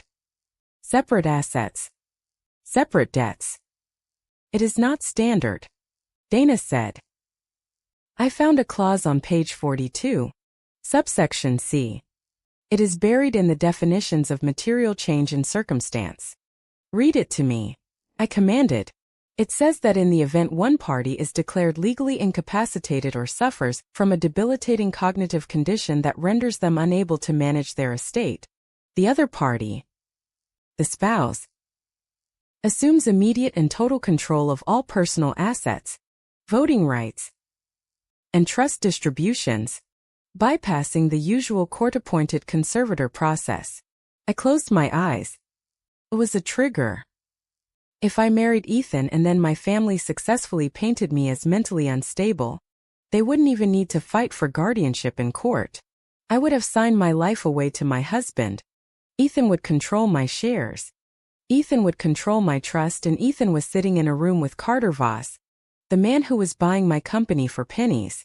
He is the lock. I whispered. My parents are the trap, but Ethan is the lock. Violet. Dana said. Do not go home to him. Stay at a hotel. No. I said the hollows was filling up with something else. It was filling up with ice. If I don't go home, he will know. I know. He thinks he is playing the long game. He thinks I am a stupid love-struck woman who is losing her mind. What are you going to do? I am going to let him play his hand. I hung up. I drove home. Ethan arrived at the estate at 6 o'clock in the evening. He came in through the front door, bringing the scent of the cool autumn air in his expensive cologne. He was carrying a bouquet of white lilies, my favorite. Hey. Beautiful, he said, walking into the living room where I was sitting on the sofa, staring at a blank wall. He kissed the top of my head. His lips felt like a brand. How are you feeling? He asked, sitting next to me and taking my hand. Your mom said you had a rough day. Dizzy spells. I looked at him. I looked at the man I had planned to build a life with. I looked at the eyes that I thought were windows to a kind soul. They were just mirrors. I am okay, I said, pitching my voice to be soft and uncertain. Just confused. I feel like I'm losing time. Ethan. I looked at the clock and it was noon, and then suddenly it was 4 o'clock. I don't know what is happening to me. He squeezed my hand. Shoo. It is okay. It is just stress. You have been carrying that company alone for too long. It is taking a toll. I am scared about tomorrow. I said the gala, I don't know if I can do it. You have to do it, he said quickly. Too quickly. He caught himself and slowed down, stroking my hair. I mean, it is important for the family, and I will be right there holding your hand. You won't have to do anything. Your dad has a plan to help you take a step back. A break. We can travel. We can finally go to the Amalfi Coast like we talked about. A break? I repeated. Dean mentioned that he wants me to take a sabbatical. It is a good idea, Ethan said. Let them handle the business for a while. You just focus on us, on getting better. I looked at the flowers on the table. White lilies. They were funeral flowers. Did you have a good day? I asked. Work was okay. Boring. He lied. Just stared at spreadsheets all day. Missed you the whole time. He didn't blink. He didn't hesitate. He lied to my face with the ease of a sociopath. I missed you. Too, I said. And in a twisted way. It was true. I missed the man I thought he was 5 hours ago. That man was dead. I have something for you, he said. He reached into his pocket and pulled out a small velvet box. My heart stopped. Was he proposing again? He opened it. It was a diamond necklace, a delicate chain with a single teardrop diamond. Wear this tomorrow, he said. It matches your eyes. I let him clasp it around my neck. The metal felt cold against my skin. Felt like a collar. "Thank you," I whispered. "I love you." "Violet," he said, looking deep into my eyes. "I will take care of you no matter what happens. I will take care of everything." "I know you will," I said. He stayed for dinner. He ate my mother's roast chicken. He joked with Logan. He talked sports with my father. He fit in perfectly. He was one of them. I watched him from across the table. I saw the way he glanced at my father when I dropped my fork. A quick conspiratorial nod. She is fading. It is working. I excused myself early, claiming exhaustion. Up in my room, I locked the door. I went to the wall safe behind the wine rack in the basement. I had moved the contents to my room earlier when the house was empty. I plugged the USB drive into my laptop. I created a new folder. The fiancé. I uploaded the photos Dana had sent me, the time-stamped images of him with Voss. Then I uploaded a copy of the prenuptial agreement, highlighting the incapacitation clause. Finally, I recorded a new audio log. "My name is Violet Garcia." I spoke into the microphone. "It is Friday night. My fiancé, Ethan Ward, is conspiring with Carter Voss and my family to defraud me. He has drafted a legal document to seize my assets under the guise of marriage. He is not a victim. He is an architect." I saved the file. I sat back in my chair and looked at the screen. The folder was full. The father. The mother. The brother. The lover. Enemy. 5 people. The 5 people who defined my world. And tomorrow I was going to burn them all. I thought about the title of the story I was living. My future ended there. I had thought it meant the future of my career or the future of my reputation. But sitting there in the dark, touching the cold diamond around my neck, I realized what it really meant. The future where I was a wife ended. The future where I was a mother ended. The future where I had a family ended. Everything I had spent 34 years building, the love, the trust, the hope was gone. It had been sold for parts to a private equity firm. I didn't cry. I was past crying. I felt a strange dark liberation. If I had no future, then I had nothing to lose. And a woman with nothing to lose is the most dangerous creature on the planet. I took off the engagement ring. I looked at the inscription inside the band forever. I put it back on. I would wear it tomorrow. I would let him hold my hand on stage. I would let him think he was walking his prize pony to the auction block. And when the moment came, I wouldn't just expose his greed. I would expose his soul. I picked up my phone and sent one text message to Dana. "Add Ethan to the list. He goes down with the ship." The reply came back instantly. "Copy that. The warrant is drafted." I turned off the light. I lay in the dark, listening to the silence of the house that hated me. Tomorrow the silence would end. The morning of the gala arrived with the relentless efficiency of a military invasion. The sun had barely crested the horizon when the catering trucks began rumbling up the long winding driveway of the Callahan estate. They brought crates of champagne, sides of beef, and enough floral arrangements to bury a small town. My mother, Marilyn, was the general of this domestic army. She stood on the front steps, barking orders at the florists, directing them to place the white hydrangeas just so. She looked vibrant, energized by the prospect of the evening. To her, this was not just a party, it was a coronation. She believed that by midnight she would be the mother of the new CEO, and the silent power behind the throne. I watched her from the window of the library, sipping hot water with lemon. I felt a strange sense of detachment, like an astronaut watching the Earth from orbit. I knew the trajectory of every moving part down there. I knew that the tent being erected on the south lawn was where the overflow guests would mingle. I knew that the podium being tested on the main stage in the ballroom was where my father intended to end my career. I had spent the last 24 hours ensuring that the guest list was weaponized. My parents had invited the usual suspects: the board of directors, the bankers, the local politicians. But I had added a few names to the list through a proxy email account. I had tipped off the business editor of the St. Louis Post-Dispatch.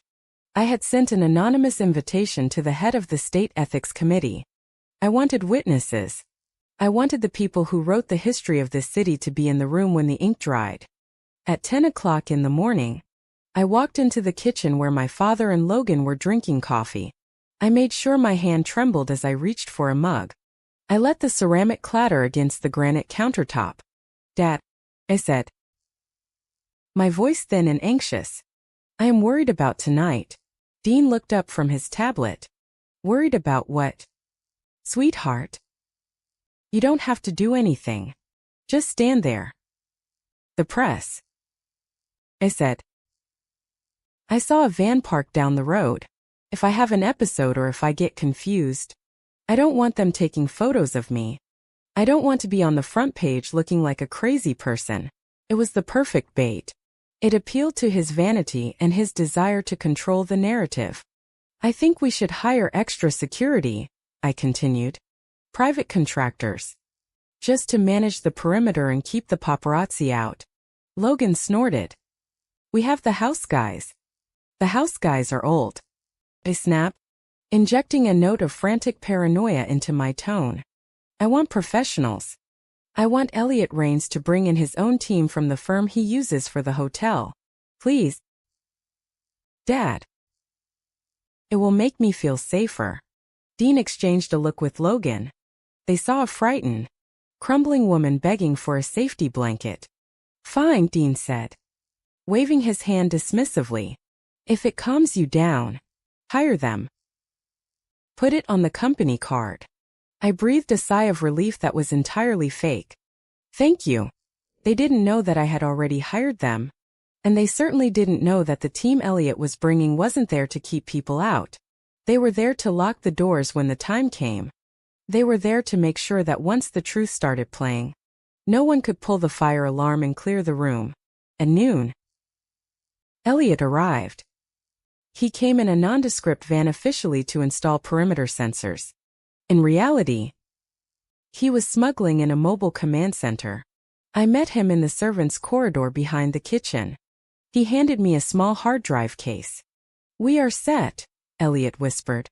"I have bypassed the house's internal server. We are running on a closed-loop system. The microphones on the podium, the projector, the lighting rig. I have root access to all of it. If they try to cut the power at the breaker box, I have 3 battery backups that will keep the projector running for 20 minutes. And the video?" asked. "I brought in a forensic technician this morning. Elliot said he is set up in the guest house. He processed the raw footage from the hotel, the clips from the Globe camera, and the audio files. He added digital watermarks and cryptographic timestamps. If your family tries to claim these are deepfakes, we can prove in court that the pixels have never been altered. It is bulletproof." "Good," I said. "Where will you be?" "I will be in the security booth at the back of the ballroom," he said. "I have a direct line of sight to the stage. When you give the signal, I cut their mics and I roll the tape. The signal is the phrase final words." I reminded him. "When I ask for a chance to say my final words, that is the trigger." "I know," Elliot said.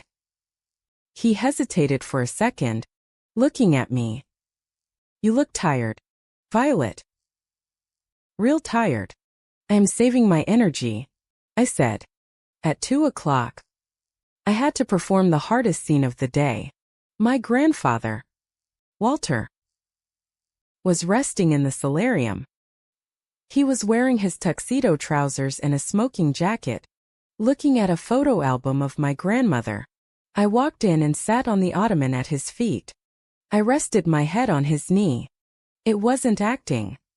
I loved him more than anyone in the world, and the guilt of what I was about to do to his family was eating a hole in my stomach. "Grandpa," I said softly. He put his hand on my hair. "Violet." You look beautiful. Even without the fancy dress. I am scared I'm going to let you down tonight, I whispered. I let my body say. Letting him feel the physical weight of my exhaustion. I feel slippery. Like my mind is a bar of soap in the shower.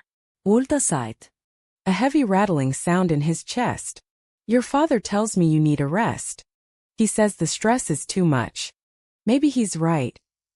Elite. Maybe I'm not strong enough. You are the strongest of all of them, Walter said fiercely. But even steel breaks if you bend it too much.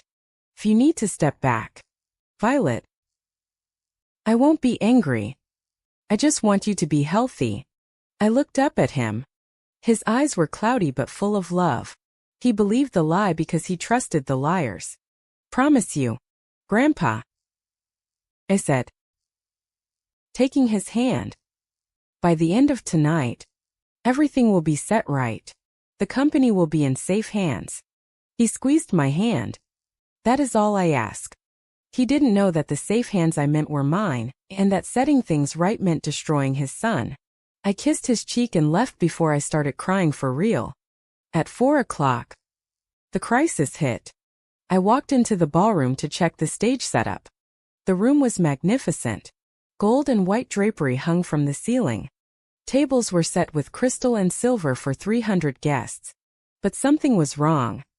I looked at the head table. It was positioned on a raised dais facing the room. But the seating cards had been moved. Originally, my seat was dead center next to the podium. Now, my card was at the far end behind a large floral centerpiece, and the angle of the room's main decorative pillar blocked the line of sight from the main audience to that specific chair. My mother was standing by the stage, directing a waiter. Mom, I called out, keeping my voice shaky, but loud enough to be heard. Why did you move my seat? Marilyn turned, her smile tight. Oh, Violet, I just thought, well, you said you were feeling anxious about the press. I put you on the end so you can slip out easily if you feel a dizzy spell coming on. And the flowers give you a little privacy. It is for your own comfort. It was a lie. She was creating a blind spot. Just like at the birthday party. If I started to slur my words or if I passed out from whatever cocktail they planned to give me tonight. She wanted to make sure the cameras didn't catch the details. She wanted to hide the body while the crime was in progress. I suppose that makes sense, I said, lowering my head submissively. You are always thinking of me. Always, she said. I waited until she walked away to check the lighting rig. The moment she was gone, I walked up to the dais. I swapped the cards back. I put myself right back in the center next to the microphone. Then I did something else. I took the large floral centerpiece, a massive arrangement of lilies and orchids, and rotated it, hidden deep inside the foliage, undetectable unless you were looking for it, was a small high-fidelity wireless microphone I had gotten from Elliot. I didn't stop there. I walked to the green room, the small parlor behind the stage where the family would gather before the speeches. I reached under the coffee table and stuck a second transmitter to the wood using industrial tape.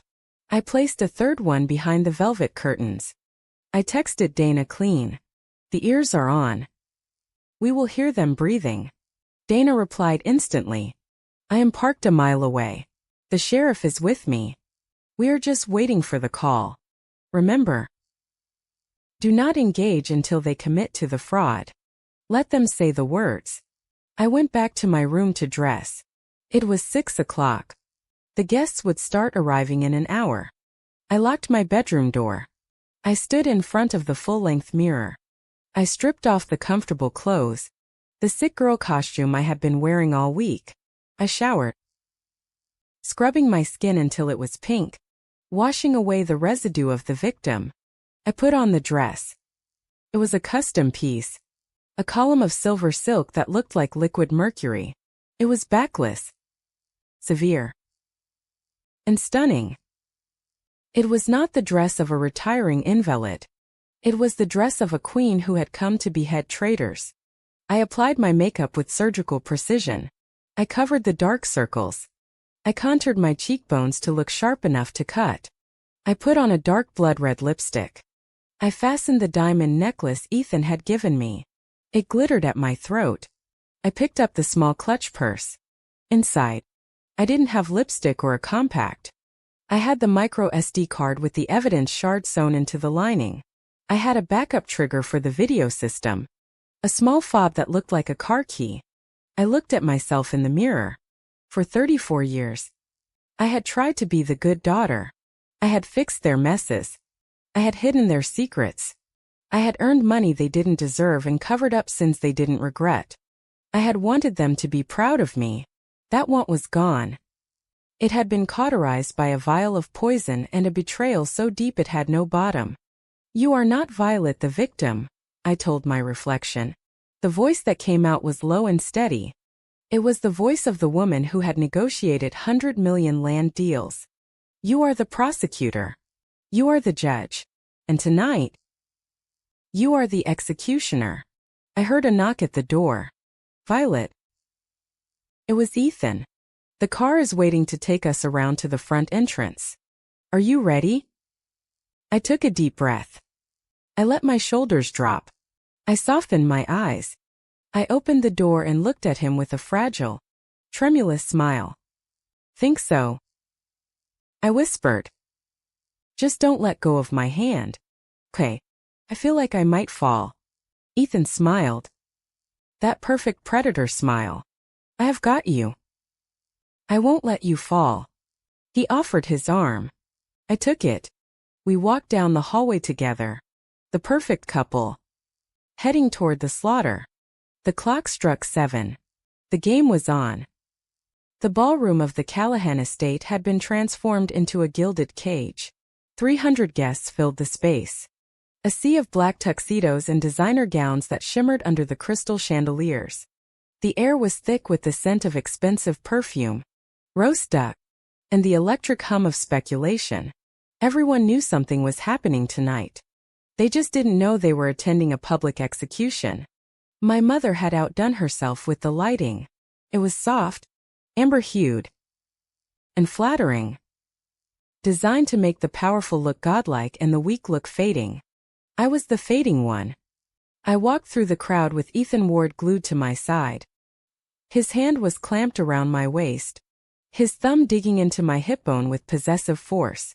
To the casual observer, he was the devoted fiancé supporting his fragile partner. To me, he was a prison warden ensuring the inmate didn't make a run for the exit. Smile. Darling. Ethan whispered in my ear, his breath hot against my neck. The vice president of the bank is looking at us. I offered a wan, trembling smile to the banker. I let my eyelids droop slightly, leaning heavily against Ethan as if my legs could barely support the weight of my silk dress. Violet. The banker said, his voice dropping to a sympathetic register. It is good to see you. We heard you have been under the weather. Just a little tired. I said, making my voice sound airy and detached. I have been working so hard. But Ethan is taking such good care of me. She just needs a long vacation. Ethan said smoothly, tightening his grip on my waist. We are going to make sure she gets the rest she deserves. Cross the room. I saw my parents flanking my grandfather, Walter. They were working on him like a pair of vultures picking at a carcass before it was even dead. My father, Dean, was leaning close to Walter's ear, gesturing toward me with a look of profound sadness. My mother, Marilyn, was patting Walter's hand, nodding in agreement. I knew exactly what they were saying. Look at her. Dad. She can barely stand. It is cruel to keep her in the game. We have to let her go. Logan was circulating near the bar, playing the role of the capable heir. He shook hands, slapped backs, and laughed a little too loudly. But every 30 seconds his eyes darted toward me. It wasn't a look of concern. It was the look of a hunter checking a trap to see if the rabbit was still caught. He was checking for defiance. He was checking for clarity. He saw neither. I gave him what he wanted. I stared blankly at a floral arrangement, letting my mouth hang open slightly, looking lost in my own house. Then the atmosphere in the room shifted. It was a subtle change, like a drop in barometric pressure before a tornado. The conversation near the entrance died down and then rippled outward in hushed whispers. I turned my head slowly. Walking through the main archway was a man who had absolutely no business being at a Callahan family event. Carter Voss.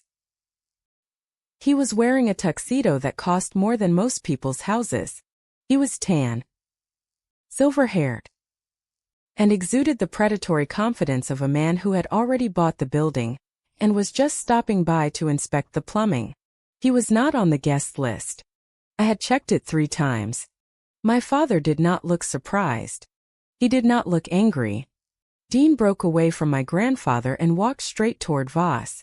They didn't shake hands, that would be too obvious. Instead, they exchanged a nod. A single sharp nod of acknowledgement. Voss smiled. It was a smile of ownership. He looked around the ballroom, his eyes landing on me. He didn't see a rival. He saw a line item on a balance sheet he was about to delete. I felt a cold rage crystallize in my chest. Voss was here to sign the papers. They weren't just announcing my stepping down. They were announcing the sale tonight. "Who is that?"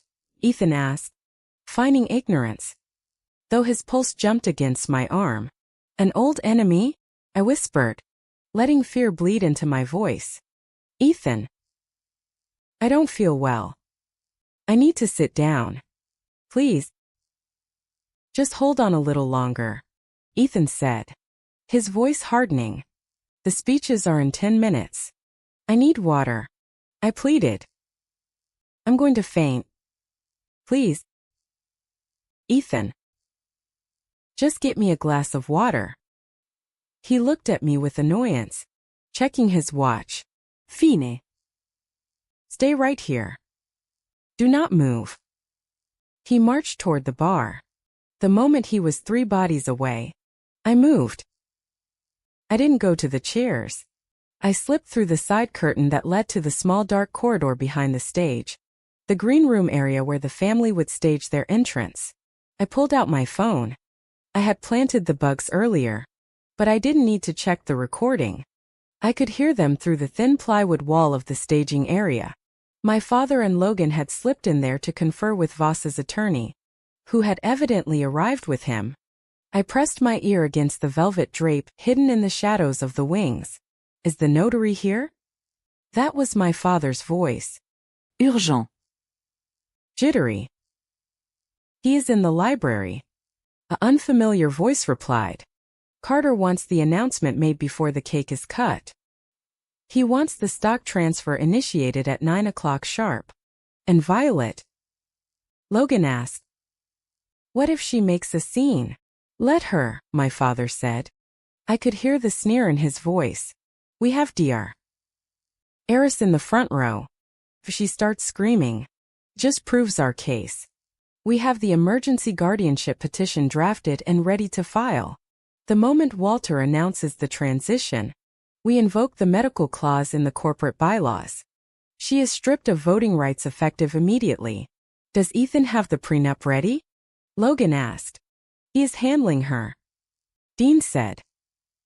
"Once she is declared incompetent, Ethan exercises his power of attorney to sign off on the trust transfer. It is a closed loop. Boys, by tomorrow morning, Blackwater Crest is history and we are $40 million richer." "And Dad?" Logan asked. "What if Grandpa BS?" "He won't," Dean said. "He is old. He is tired. He trusts us. We will tell him it is a merger to save the company because Violet ran it into the ground." I stepped back from the curtain. I had heard enough. They weren't just stealing my job. They were dismantling 50 years of my grandfather's life, selling it to his worst enemy, and using my insanity as the cover story. They were going to gaslight the entire city of St. Louis. I looked at my phone. The recording app was running. The audio was clear. I sent a single text message to Elliot Rains in the control booth. Red light. We are live. Then I texted Dana Klein. Execute. I slipped back through the curtain and into the ballroom. Just as Ethan was returning with the water, I took the glass, my hand shaking genuinely now. Not from fear, but from the adrenaline of a soldier about to charge a machine gun nest. Here, Ethan said, watching me drink. Feel better? Much better, I said. I looked at him. You were right, Ethan. Everything is going to be over soon. He smiled, thinking I was surrendering. That is my girl. Suddenly, the lights in the ballroom dimmed. A spotlight hit the stage. The murmuring of the crowd died down. My father walked up the stairs to the podium. He looked handsome, authoritative. The picture of a grieving patriarch doing what had to be done. Ladies and gentlemen, Dean began, his voice booming through the speakers. Thank you for joining us on this momentous evening. 50 years ago, my father, Walter Callahan, laid the first brick of this company. Applause rippled through the room. Walter stood up at his table, waving humbly. Tonight, Dean continued, his voice lowering to a somber tone, we face a difficult transition. As many of you know, the pressure of leadership can be a heavy burden, and sometimes, for the sake of those we love, we must make hard decisions to protect them. He looked directly at me. The spotlight swung, blinding me. 300 faces turned to look at the sick daughter. Violet, Dean said, extending a hand. My daughter. She has given everything to this company, but recent health challenges have made it clear that she needs to rest. She needs to heal. He paused for effect. Therefore, tonight, with the full blessing of the board and the family, we are announcing a restructuring of leadership. Violet will be stepping down effective immediately to seek the treatment she needs. And to ensure the stability of Blackwater Crest, we are entering into a strategic partnership. He was about to say it. He was about to say, Voss Capital. I didn't wait. I broke away from Ethan's grip. He tried to grab my arm, but I was faster. I moved with a speed that startled him. I walked toward the stage. Violet. Wait, Ethan hissed, lunging for me. A large man in a black suit, one of Elliot's private security team, stepped seamlessly into Ethan's path, blocking him. I walked up the stairs. My father looked at me. For a second, he looked relieved. He thought I was coming up to hug him and accept my fate. He thought I was playing the script. I reached the podium. I stood next to him. I leaned into the microphone. Thank you, Dad, I said. My voice was breathless, weak. I just want to say one thing before I go. Dean covered the mic with his hand, whispering to me. Make it short, Violet. Don't embarrass yourself. I won't, I whispered back. I looked out at the audience. I saw Carter Voss in the back smirking. I saw Logan near the stage checking his phone. I saw my mother clutching her pearls. And I saw my grandfather looking at me with tears in his eyes, thinking he was watching my defeat. I stood up straighter. I took a deep breath. I looked directly at the camera lens in the back of the room, the one I knew Elliot was monitoring. I would like to say my final words. I said clearly. That was the code. The ballroom plunged into darkness. Gasps of surprise filled the room. What is going on? My father snapped, hitting the side of the podium. Cut the lights back on. The power is out, I said calmly, my voice projecting in the dark. But don't worry. We have backup behind me.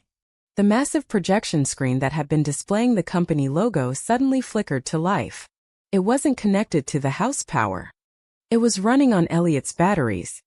The screen turned a bright, blinding white. Then a video began to play. It wasn't a corporate retrospective. It was a grainy high-definition clip from a security camera. It showed a dinner table. It showed my mother raising her arm to block a view. It showed my father scanning the room.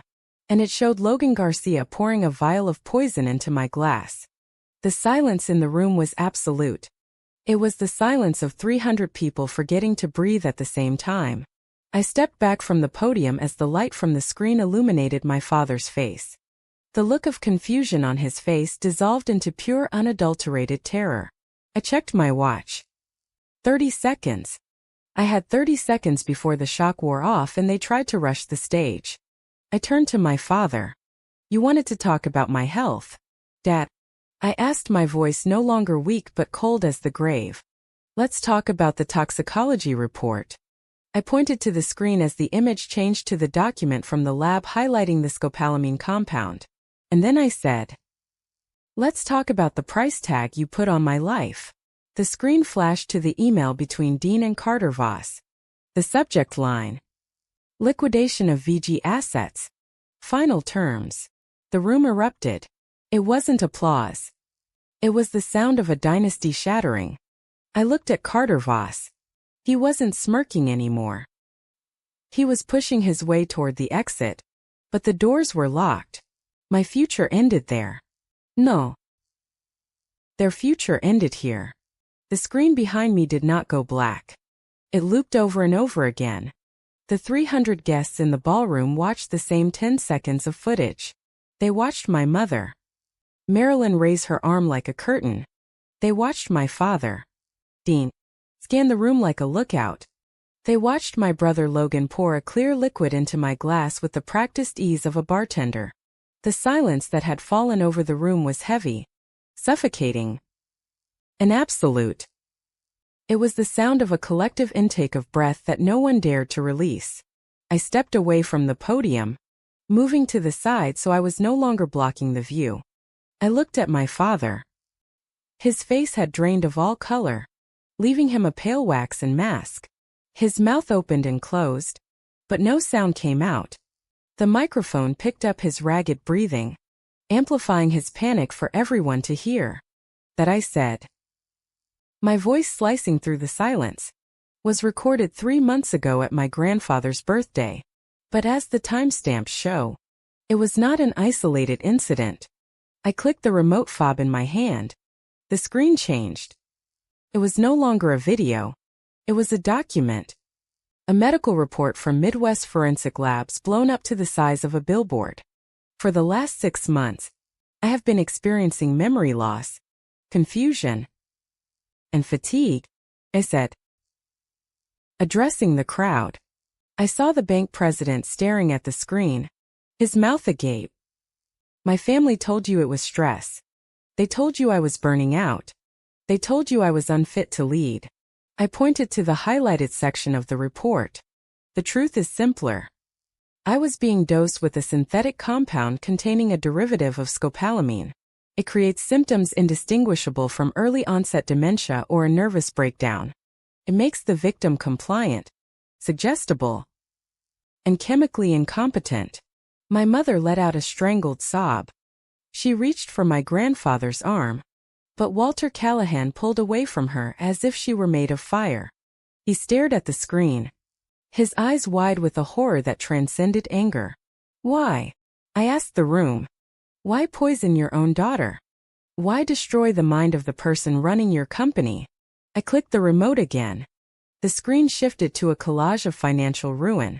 On the left, photographs of Logan's gambling markers from Las Vegas.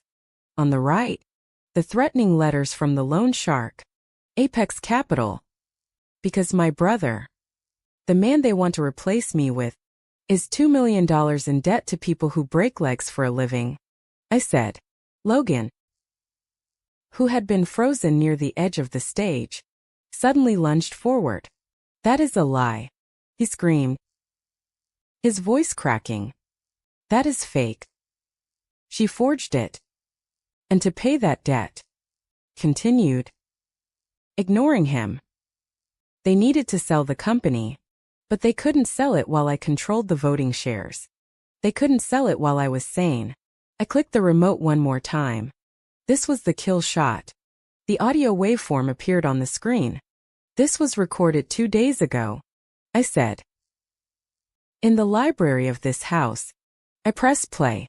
My father's voice boomed through the speakers, loud and distorted, but unmistakably him. We need to stop her from going to DR. Sterling.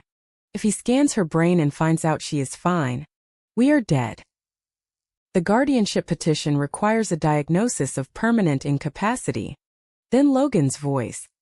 Once the announcement is made on stage, and she melts down in front of the cameras, no one will believe a second opinion. We own the narrative. Then my father again. By tomorrow morning, Blackwater Crest is history and we are $40 million richer. The audio cut off. The reaction in the room was physical. People recoiled. A woman in the front row covered her mouth. The reporter from the Post-Dispatch was typing furiously on his phone. My father gripped the podium, his knuckles white. He looked like a man standing on the deck of a ship that had already snapped in half. "Violet," he rasped, his voice pleading. "Now." "Violet. Please, we can explain. It is not what it looks like.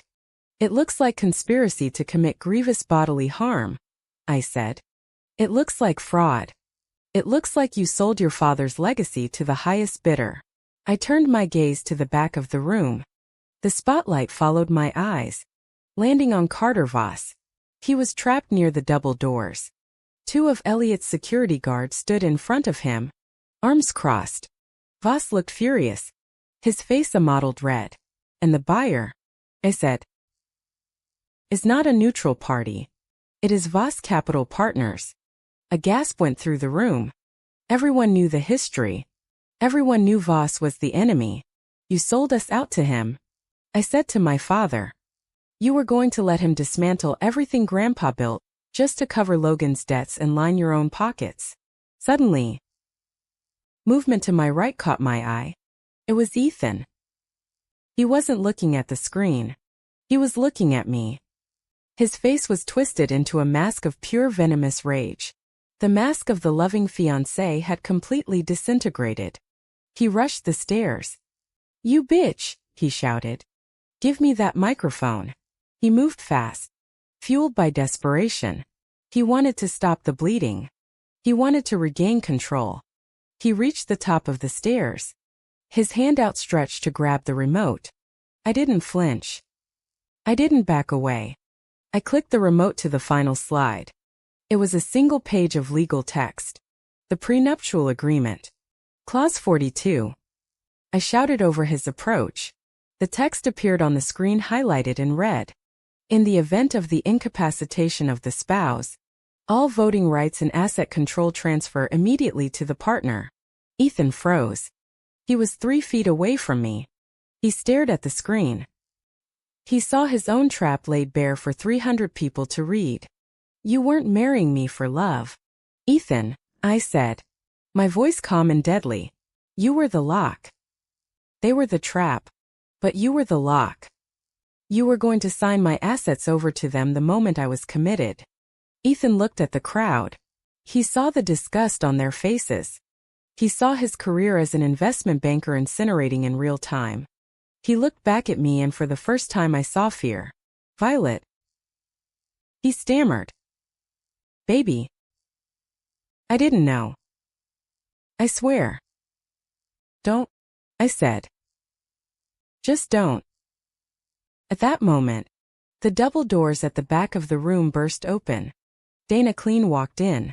She was not alone. Behind her were 4 uniformed officers from the St. Louis County Police Department and 2 agents in windbreakers that said, "FBI Financial Crimes Division." The crowd parted like the Red Sea. Dana walked straight to the stage. She looked at me and nodded. It was a nod of respect. A nod of victory. "Dean Garcia. Marilyn Garcia.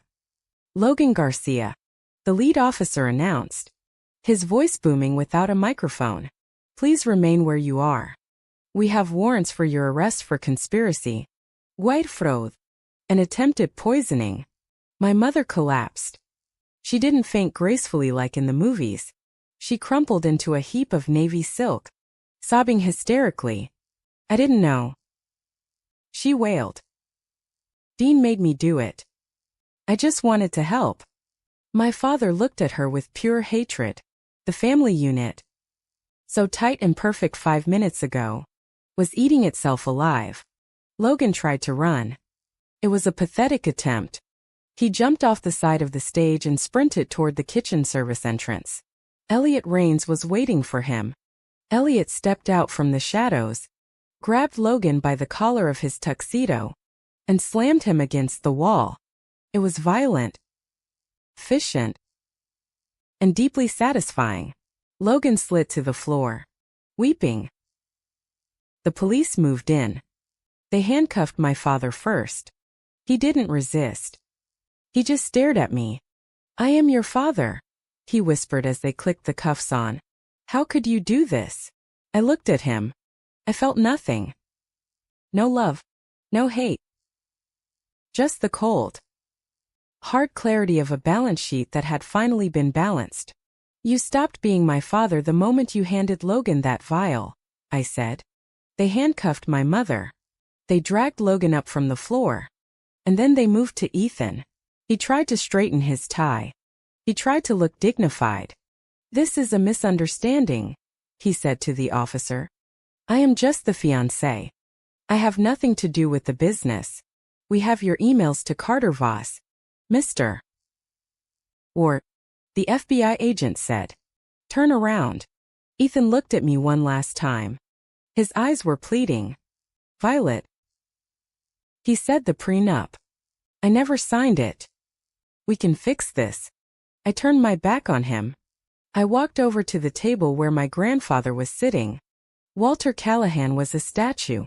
He sat in his wheelchair, his hands gripping the armrest so hard his veins were bulging. He was watching his son, his daughter-in-law, and his grandson being led away in chains. The room was filled with the low murmur of shock, the clicking of cameras, and the shuffle of police boots. I knelt beside him. Grandpa, I said softly. He turned his head slowly. His eyes were filled with tears, but they were also filled with a terrible, heartbreaking realization. He looked at the empty stage. Then he looked at the police. Then he looked at me. Is it true? He asked. His voice was a rasp, a sound of old paper tearing. All of it. Poison. The sale. I nodded. Yes. Grandpa. It is all true. I have the proof. I saved the company, but I had to break the family to do it. He closed his eyes. A single tear tracked through the deep lines on his cheek. He took a shaky breath. Then he opened his eyes and looked at the space where his son had been standing. They did not love you, he whispered. They did not love me. They only loved the chair. He reached out and took my hand. His grip was weak, but his skin was warm.